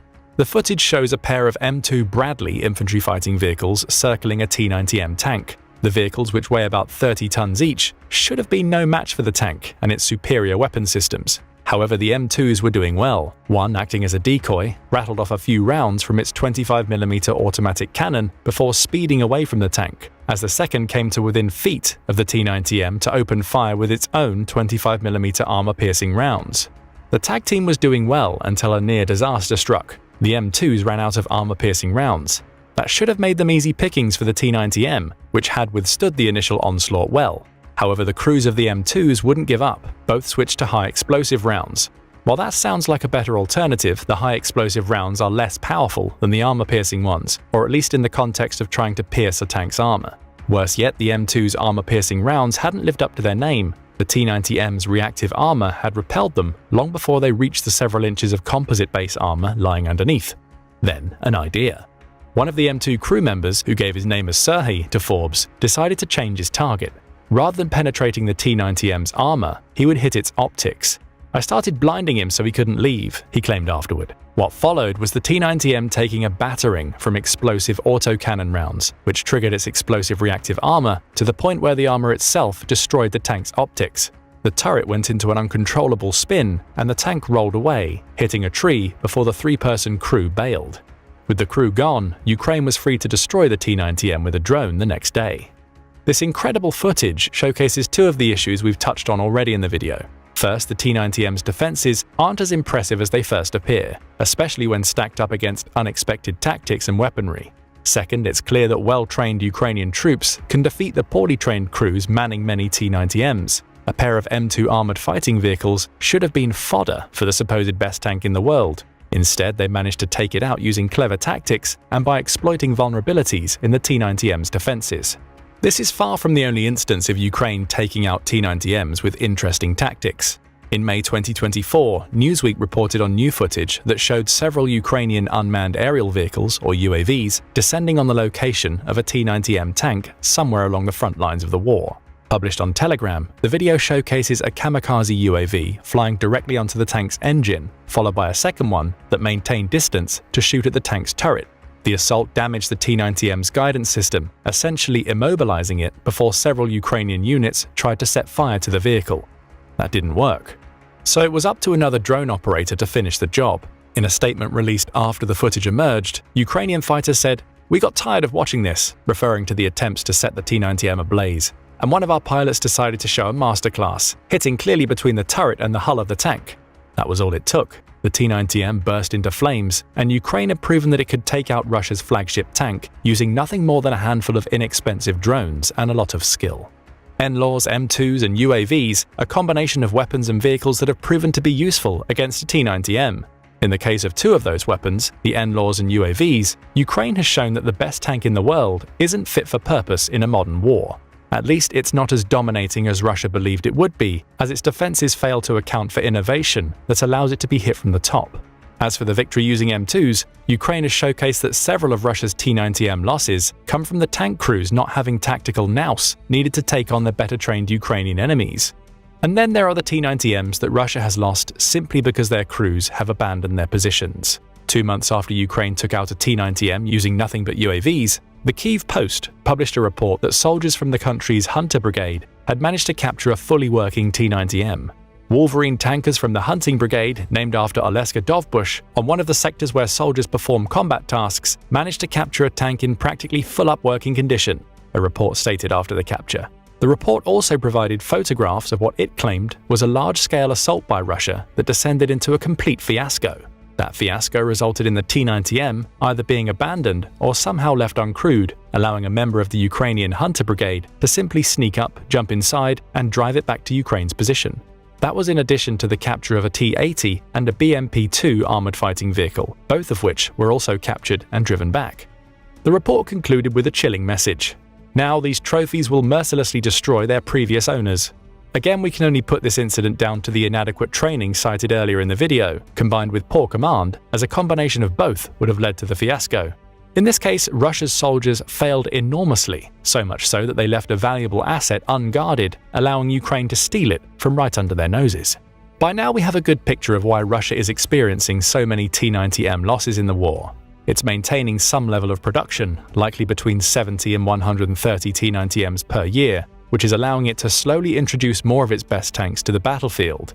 But more tanks lead to more losses as a natural outcome of war. It's also being spurred on to introduce more of its T-90Ms because it's losing so many of its cheaper Soviet-era tanks. As their stockpiles dwindle, Russia is using newer and more expensive tanks. Then, of course, there's Ukraine's ability to counter the T-90M threat. Russia's tank can't stand up to NLAW fire, and it's being shown to be vulnerable to UAVs and even well-trained soldiers operating the kinds of vehicles the T-90M should easily be able to destroy. Throw inadequate training and inconsistent command into the mix, and you have a recipe for losses. There's only one question left to ask. What can Russia do next?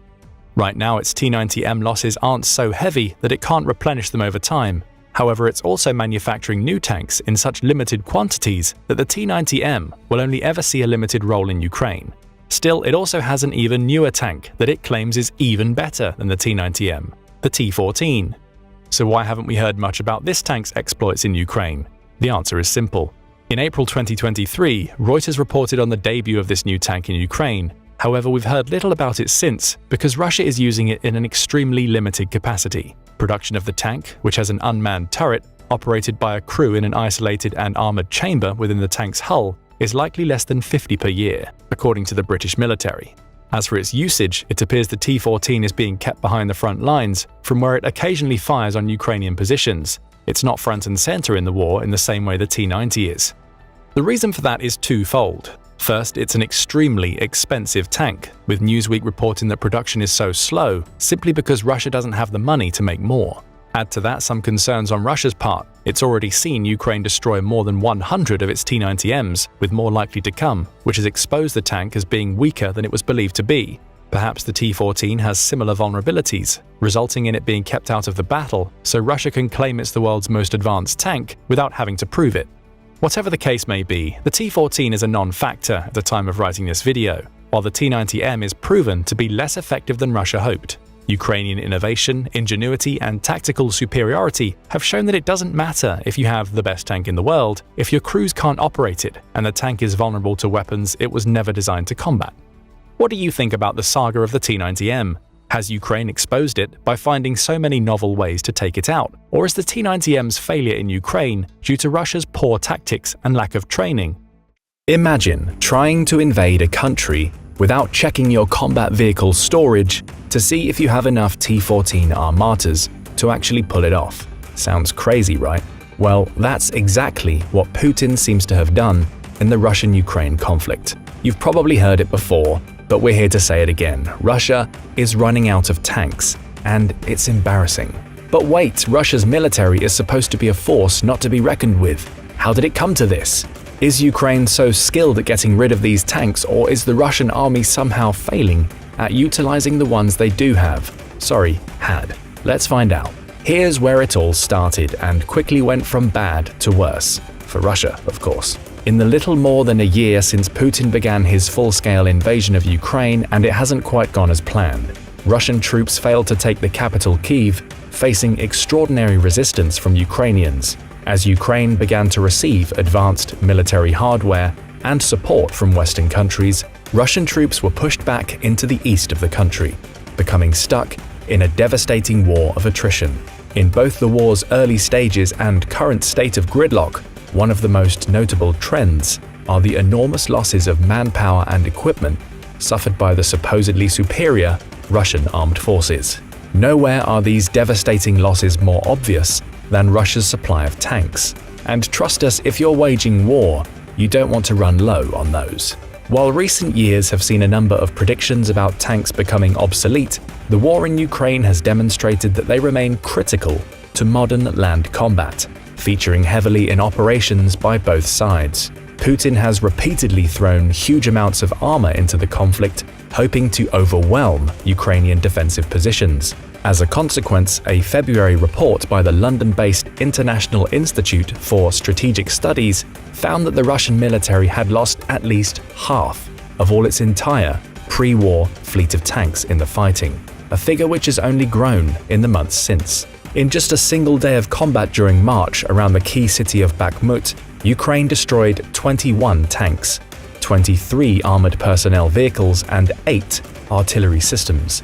And as of early April, experts estimate that Russian tank losses exceed 2,000 vehicles in 14 months, while Ukrainian officials put the figure even higher, for reference. True, Ukraine has also taken heavy losses, with Russia recently claiming it has destroyed more than 8,300 of the country's tanks. However, Ukraine has been working to crowdsource reinforcement tanks from the West, while sanctions and international isolation have forced Russia to dig deep into its stockpiles from the days of the Soviet Union. That's pretty desperate. Unable to obtain the high-tech components it needs to build modern tanks like the T-14 Armata, Russia is now relying on hundreds of 60-year-old Soviet T-62s and 70-year-old T-55s. This is particularly embarrassing for Putin, who has flaunted his efforts to modernize Russia's military capabilities, spending billions in an attempt to once more turn the country into a superpower. So how did this cringy story of Russia's armed forces losing tanks by the dozens begin? The losses started during Putin's initial attempts to seize Kyiv. As Russian tanks and troops poured into the country, General Colonel Alexander Syrskyi, the head of Ukraine's ground forces, determined that the Russian columns would need to advance along 2 or 3 major highways to enter Kyiv in their blitzkrieg attack. So Syrskyi organized 2 rings of troops to defend the city, one in the outer suburbs and one in the capital, with as much space between them as possible, in order to minimize damage to infrastructure. He also moved Ukrainian artillery and mobile anti-tank units into concealed defensive positions to the north and northwest of Kyiv, allowing them to easily target the highways and saving them from Russian airstrikes. This strategy proved to be extremely effective, allowing defenders to destroy many of the slow-moving tanks. But it gets better. There have been reports of entire companies of Russian armor being destroyed in deadly ambushes by Ukrainian hit-and-run teams using anti-tank guided missiles or ATGMs. While relatively simple, ATGMs have proved to be an incredibly effective tool for destroying Russian armor. There are several main varieties of ATGM currently in use by Ukrainian troops. One is the domestically produced Stugna P, an older class of anti-tank weapon also known as the Skiff in its export version. The Stugna P's launcher and missile weigh a combined 60 pounds, making it a relatively large and heavy ATGM. It also relies on operator guidance, requiring its operator to keep tracking the target at all times while the missile is in flight. But even with these limitations, videos have flooded the internet of Ukrainians using Stugna P missiles to devastating effect. The Stugna P has a range from 328 feet to 3.1 miles, with a missile flight time of up to 25 seconds, depending on the target's range. It can also carry high-explosive anti-tank or high-explosive fragmentary warheads capable of penetrating modern tank armor.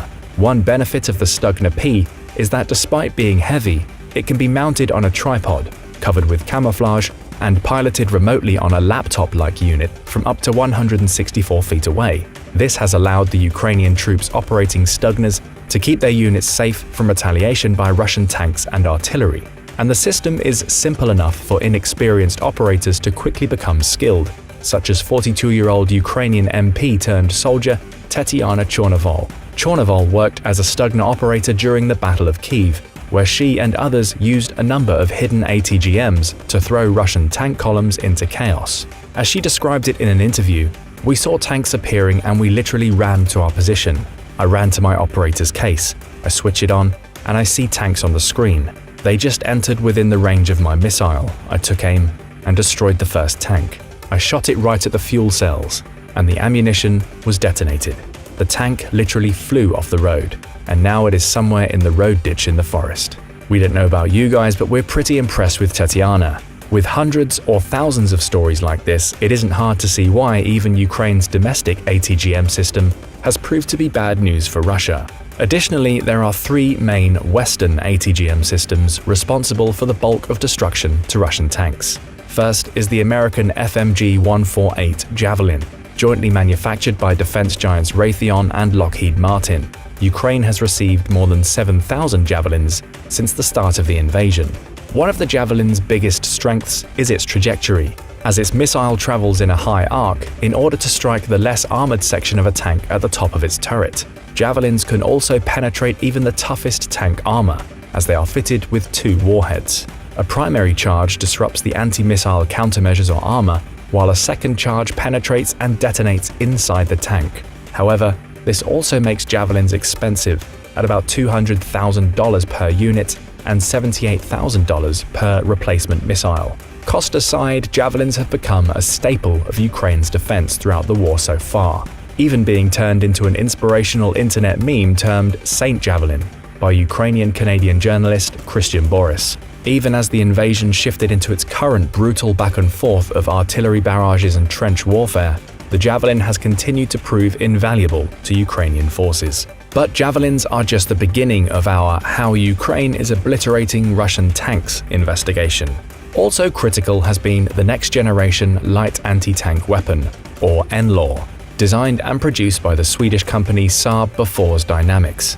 The NLAW is shoulder-mounted, weighs only 28 pounds, has no backblast footprint, and has a firing range of 65 to over 1,950 feet. Like the Javelin, it utilizes fire-and-forget targeting, requiring no target guidance after firing. It also includes two fire modes: Overfly Top Attack, or OTA, where the missile uses magnetic sensors to detonate just above its target, and Direct Attack mode.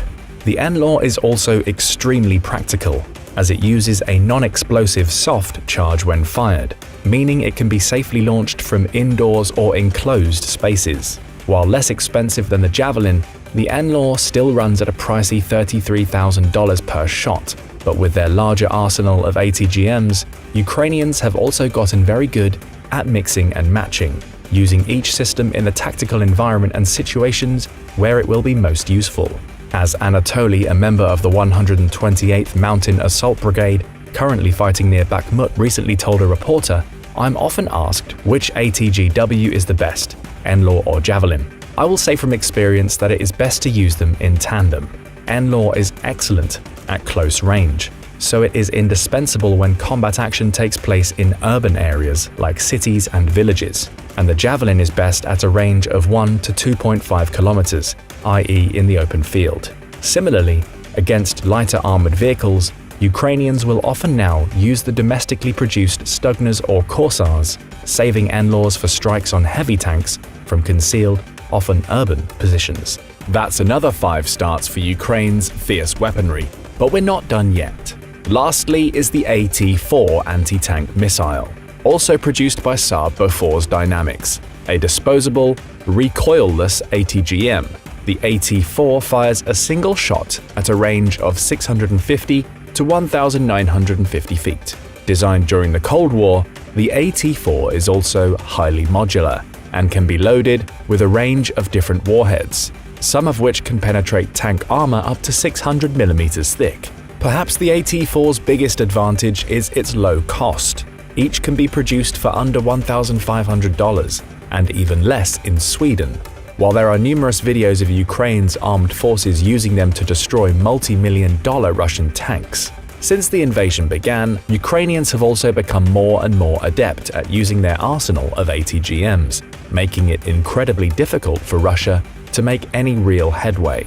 ATGMs, NLAWs, and AT-4s, oh my.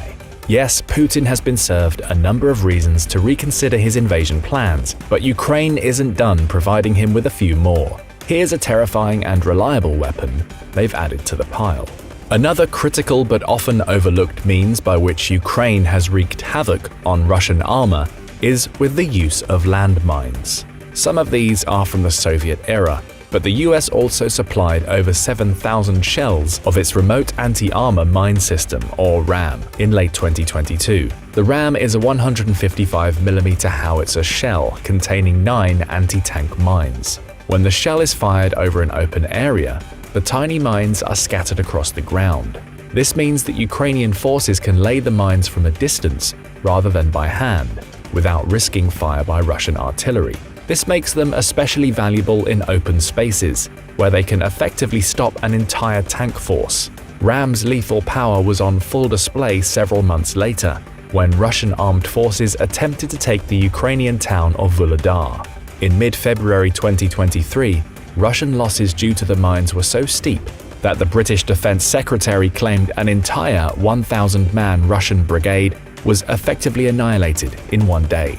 Reports like this make it easy to see how tank losses have become so enormous. But besides Ukraine's growing supply and talent for using anti-tank weaponry, there is another driving factor behind Russia's loss of more than 2,000 tanks, which has to do with its deeply flawed strategic approach to the conflict. Specifically with the backbone of Russia's invasion force, the Battalion Tactical Group, or BTG, a combined unit of tanks, infantry, and artillery designed for lightning offensive operations. As Russian columns were devastated outside of Kyiv in early 2022, it became apparent that the BTG were not proving nearly as effective as they should have been.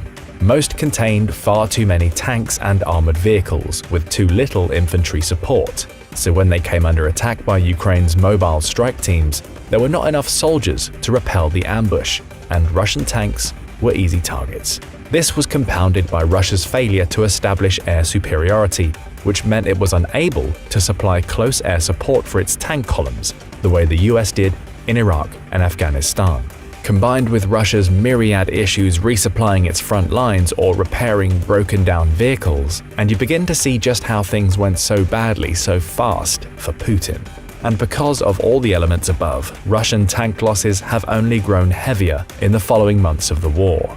During Ukraine's autumn counter-offensive into the Kharkiv region, for instance, Russia was losing as many as 10 battle tanks per day to Ukraine's 2, despite the fact that Russian troops were on the defensive.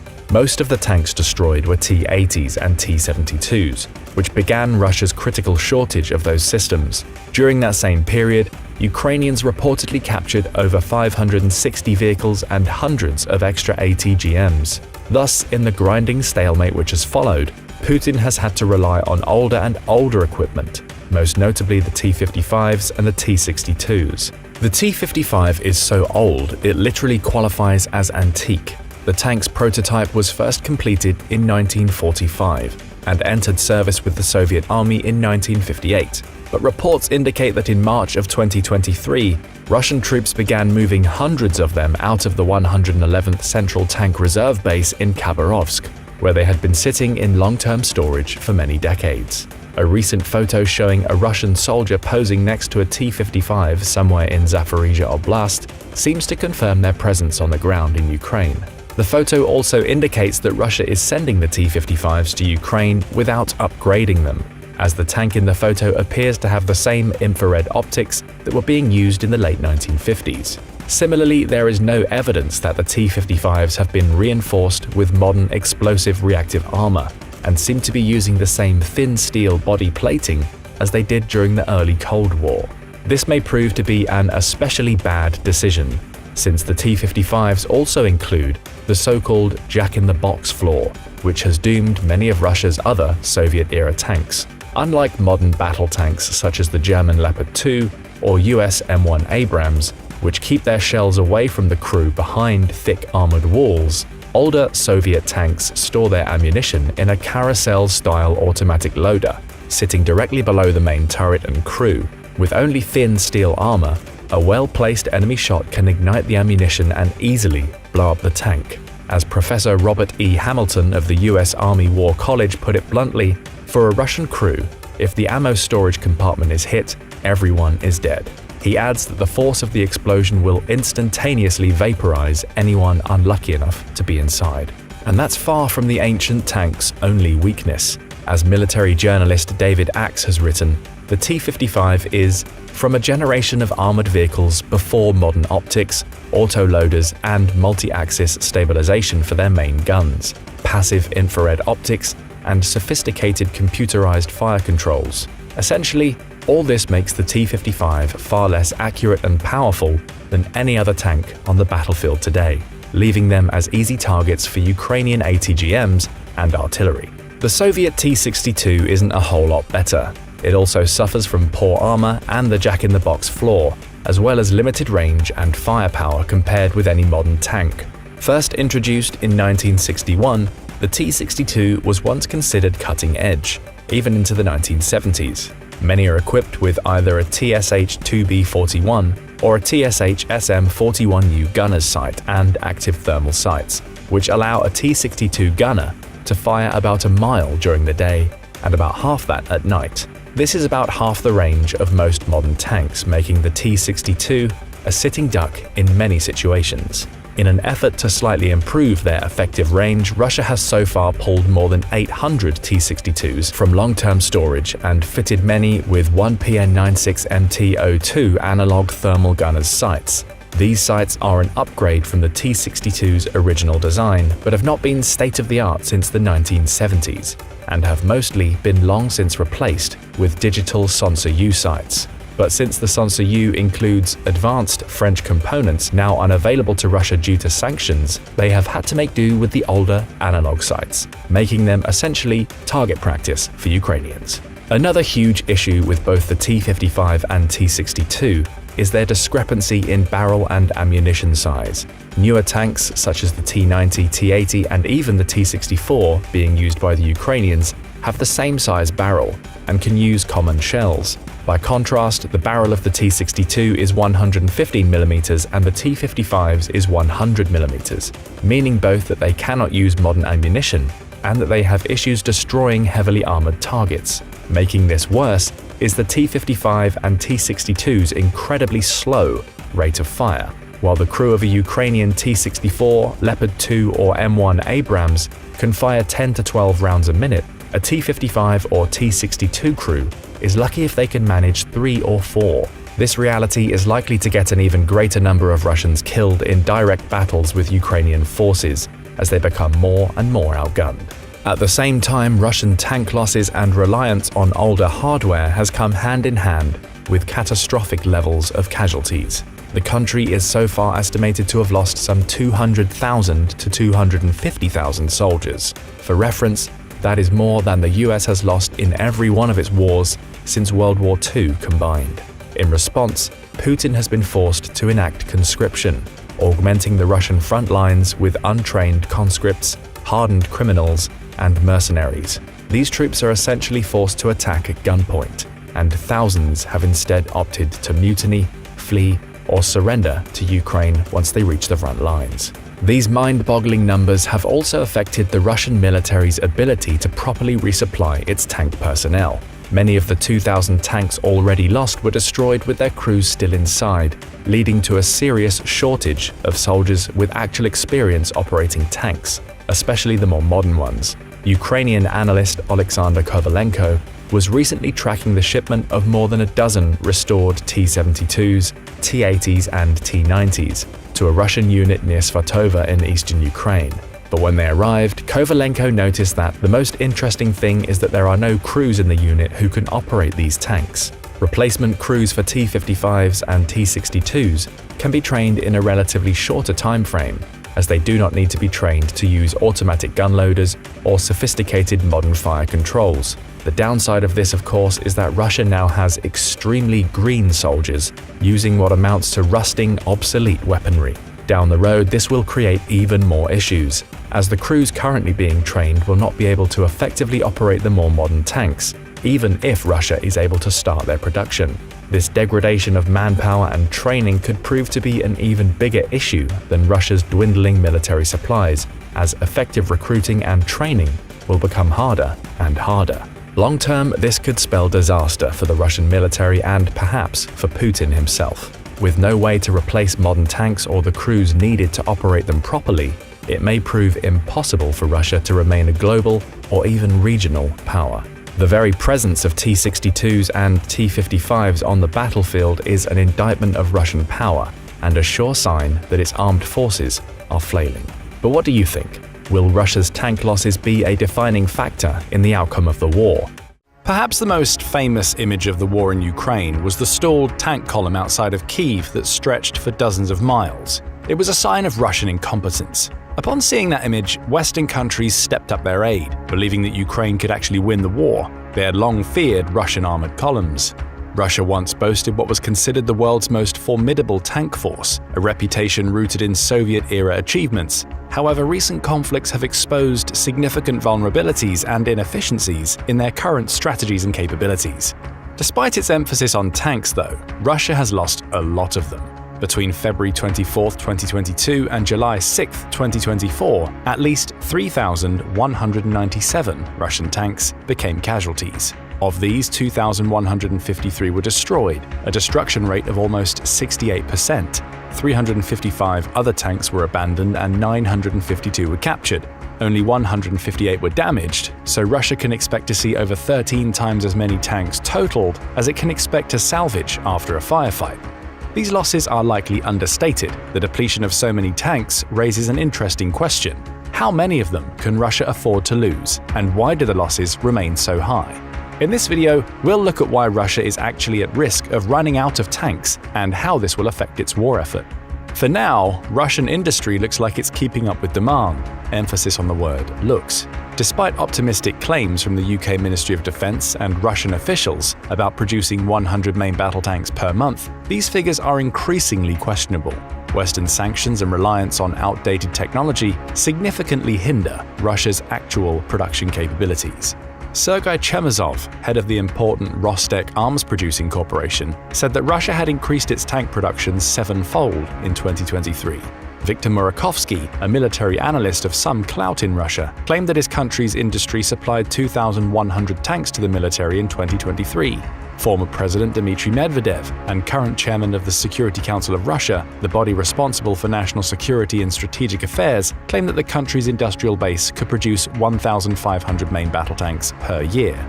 However, there were a lot of asterisks beneath these numbers. 840 of the vehicles supposedly manufactured were really just taken from storage and counted as new productions. Some of these were T-72 and T-80 type tanks. However, many of them were the archaic T-62 and T-54-55 tanks that had long been retired before the current conflict. Satellite images of Russian storage sites, including some in remote Siberia, show steady removal of the archaic tanks over the course of the war at a rate of dozens per month. These are given some updates and then sent to the front, where they can't be expected to survive long. Experts at the Swedish Defence Research Agency were far less optimistic than the Russians and even the UK's defence ministry. They estimated that Russian industry was only capable of producing a much more modest 520 new tanks per year.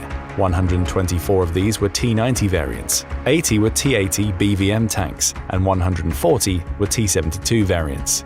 Russia still has thousands of tanks in service, but at the rate the Ukrainians are destroying them, 520 new tanks per year is not enough to keep up with current wartime demands. Ukrainian troops are simply destroying them too fast. The numbers might be grimmer than this. Russia has only one tank manufacturer, the Uralgovonzavod company located in Nizhny Tagil in Sverdlovsk Oblast. Ukrainian sources said that this company could produce 20 new tanks per month as of March 2023, which would be less than half of the Swedish estimate on production rates. Even allowing for an increase in production since then, as the Russian economy further shifted to a wartime footing, it would still not be enough to meet demand. Russia's poor use of its tanks on the battlefield contribute to the invaders' armored woes. Russian doctrine has long used tanks inefficiently. Instead of combining arms and supporting tank movements with dismounted infantry, Russian doctrine emphasizes assaulting positions with large waves of armored units in the hopes of puncturing through the enemy line, in a way that can be exploited through sustained movement, capable of reaching operational objectives hundreds of kilometers in the enemy rear. This is called deep battle, and it sounds good. However, deceiving the enemy about the location of the assault and flawless logistical support is necessary to carry out this doctrine effectively. Even when it works, as it did in World War II, these assaults tend to be costly. The Soviet Union suffered far more severe casualties than Nazi Germany, even when it was at the height of its effectiveness. At the Battle of Kursk in 1943, for example, the Nazis suffered 280 tanks destroyed and 1,310 damaged tanks. The Soviets saw the destruction of between 1,600 and 1,900 tanks. When deep battle fails, it produces even more lopsided losses. Operation Mars in December 1942 might be the best example. Sometimes called Zhukov's greatest defeat, the Soviets suffered between 215,000 and 335,000 total casualties, with perhaps 100,000 deaths. The Germans suffered about 53,500 total casualties. The Soviet Union and later Russia learned nothing from this experience. Its victory in World War II elevated the hype around the deep battle doctrine, despite ample evidence that it wasn't the most cost-effective. With Russia's poor logistics and many intelligence failures, the Kremlin was asking for trouble it never knew it would have in Ukraine. It simply lacked the necessary underpinnings to carry out its tank doctrine effectively. Russia's tank losses also come from a failure to anticipate new changes in technology. It often fails to camouflage its tanks properly. Because of this failure and the size and slow movement of its armored assaults, Russian tanks have proven enticing targets for Ukrainian drones. At the start of the war, Ukraine used expensive, high-flying drones like Turkey's Bayraktar TB2. However, Russia's fortunes faded further when Ukrainian drone pilots found their enemies' tanks to be perfect prey for small first-person view drones too. Unlike the Bayraktar, these drones cost between a few hundred and a few $1,000s, yet the Ukrainians have equipped these drones with weapons that can destroy Russian main battle tanks that have price tags of millions of dollars. Russian tanks were among the first targets of Ukraine's FPV drone pilots. Western tanks may have been more survivable against these attacks, but because Russian tanks do not store their ammunition in sealed compartments, damage to the main body risks creating a chain reaction that results in their turrets being blown off, the infamous jack-in-the-box explosions. Of the 12,500 tanks in Russia's pre-war tank fleet, only about 2,600 were main battle tanks. Even fewer of them, a quarter of the 2,600, were truly modern tanks with proper fire control systems that could meet contemporary standards. Of the 3,187 Russian tanks that have become casualties since the start of the fighting, at least 2,547 are T-72, T-80 or T-90 varieties. That's nearly as much as the entire Russian main battle tank fleet before the war started. As of May 2024, Russia was losing tanks at a rate of around 100 per month, but there are some particularly bad days. Oryx documented 13 tanks destroyed or damaged between July 5th and 6th, 2024 alone. Russia's poor use of its tanks and Ukraine's drone tactics, with the able assistance of man-portable anti-tank weapons like the Javelin and NLAW, are creating an unsustainable situation. If Russia continues to lose 60 tanks per month and production rates continue as they are, the number of serviceable units in its fleet will drop below 1,000 2 years from now. As a result, it will lack the armored units needed to meaningfully puncture Ukraine's defensive lines. Despite claims to the contrary, tanks are not obsolete. They're capable of creating forward momentum on the ground in a way that no other arm is. Russia's effective tank fleet dropping below 1,000 will mean any offensives it takes from that point onward will be even more limited in scale and costlier than its current situation. Russia also faces another problem. The replacement tanks it's building aren't up to the same standards as the tanks it had before the war and lost. Western sanctions have made it more difficult for Russian industry to get the components it needs to make the tanks that have the same level of quality. Chinese parts have replaced the Western ones Russia once imported. For example, Russia used to import French fire control systems for its tanks, but Ukrainians are now finding Chinese systems in newly destroyed or captured Russian armor. While these are adequate for now, they are less capable than the older units, meaning that they have a lower life expectancy. The situation resembles a report the Estonian Ministry of Defense created in December 2023, advising that if Ukrainian defenders could kill or maim 100,000 Russian soldiers in 2024, they would be on track to win the war. This is because the new replacements would not be trained to the same standards as the dead and wounded coming off the line. The demand for more manpower would lead to more corner cutting, creating a downward spiral where Russia loses more and more men at a faster rate. Similarly, the new tanks Russia is manufacturing and the archaic tanks it's pulling out of storage are likely to be lost at an increasingly faster rate unless Russia finds a way to better protect its existing tanks on the battlefield and use them more effectively. This would require a change in tactics, equipment, or both. Russia has indeed tried to mitigate the Ukrainian drone attacks by using new tanks equipped with electronic warfare tools like jammers. Such jammers interfere with drone signals and make them lose the ability to communicate with their human operators. With such links broken, the drones are forced to the ground or to return to their bases. There are ways around this, as skilled drone operators can set their desired targets as the bases that their weapons are programmed to return to, but the importance of electronic warfare to counter small drones has increased dramatically in the past year. Russia got the notice and hoped that equipping its tanks with jammers would save them from some of the increasingly skilled Ukrainian drone pilots. These new T-72 variant tanks began to appear on the battlefield last year, with Ukrainian soldiers nicknaming the new model the Tsar-EW, Electronic Warfare Tank. They were understandably nervous about this new tank, but would need to capture one to get a true glimpse of its capabilities. The chance came in the spring. In an operation that lasted over several nights in April, Ukrainian troops managed to steal one of these tanks. Braving artillery fire, they drove the tank to friendly territory. Once safely behind the lines, the Ukrainians tested their jammers and, laughably, found that they didn't work. The individual antennas that composed the jamming equipment were factory standard, but the assembly was makeshift. These antennas were tied together with rope atop a wooden shipping pallet. In other words, they were little better than the infamous cope cages. The discovery showed that there was still no systematic industrial-scale production of tanks capable of countering the Ukrainian drone forces. For now, Ukrainian FPV drone pilots are still wreaking havoc on Russian armored columns with little sign of slowing down. To make matters worse for Russia, Ukraine is greatly increasing its production of FPV drones. In the second half of 2023, it looked as if Russia recognized this and was starting to outcompete Ukraine in drone warfare. But since January 2024, Ukraine has regained the lead. President Zelensky made it a priority to produce 1 million FPV drones this year, and Ukraine was on target to surpass that goal as early as February. Unless Russia can improve its electronic warfare capabilities, many more tanks are set to go up in flames against the ever-increasing screen of Ukrainian FPV drones. When assessing whether Russia will run out of tanks, it's important to examine its ability to repair damaged vehicles, even if the vast majority of them are unsalvageable. Researchers at France's Institut Action Résilience, a think tank monitoring conflict and violent extremism, looked at this question in depth.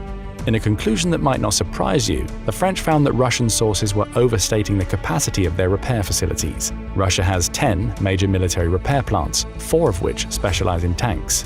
The Russians claim that the 103rd Armored Tank Repair Plant in the Transbaikal Oblast can fix about 22 T-62 tanks per month. In 2022, Russia was already forced to break these tanks out of storage. Between October, when repair began, and March 2023, the Russian military received 40 tanks from this facility, an average of only 8 per month. The 163rd Armored Repair Plant in Krasnodar Krai is another major facility. In November 2022, 100 tanks were awaiting repair. Satellite imagery revealed that in May 2023, the queue of tanks awaiting repair there doubled, suggesting that the facility was incapable of keeping up with demand. As for new tanks, the French estimated that Russian industry could manufacture 390 legitimately new tanks per year based on the extensive satellite imagery they'd gathered, significantly less than the Swedish estimate. And Russia's tank problems may be even worse. What if the supposedly 12,500 units in 2021 was not truly the case? In May 2024, Institut Action Résilience used satellite imagery from April to September 2021 to conduct a tank census. Examining images from the 22 tank depots which contained 95% of Russia's tanks, the French researchers saw 5,538 tanks stored outdoors. Examining the size of nearby buildings, they determined that 1,900 total tanks could be stored inside them. Furthermore, some of the storage space in these facilities is not occupied by tanks, but rather by other vehicles.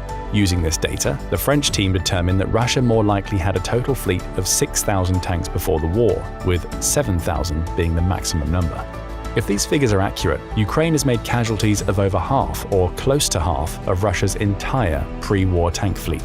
Meanwhile, as we've seen, Russia is not producing or repairing tanks fast enough to keep up with the losses. Russia also faces another problem. More of its tanks have been abandoned or captured than damaged. This is because the Russian military lacks armored recovery vehicles. These vehicles are often necessary to recover damaged or stalled tanks and drag them back behind friendly lines. In mechanized warfare, equipment will inevitably break down, and it's necessary to have compensating measures in place. This is why the US Army deploys about 1 armored recovery vehicle for every 5 tanks. Ukraine sees such value in these vehicles that it's often converted outdated T-62 tanks into ARVs rather than use them in battle, especially with Western tanks arriving to replace them. As of July 2024, at least 131 Russian recovery vehicles have become casualties during the war. Taking these vehicles out produces geometric effects. The loss of each one ensures that more tanks and other armored vehicles need to be abandoned upon taking damage rather than returning to the lines and being repaired. In February, analysts at Britain's Royal United Services Institute predicted that the Russian forces in Ukraine would peak in late 2024. By 2025, their material challenges would start to become apparent and grow worse over the course of the year. The Kremlin believes it can sustain current attrition rates throughout 2025. However, in 2026, RUSI estimates that Russia will have exhausted most of its armored reserves.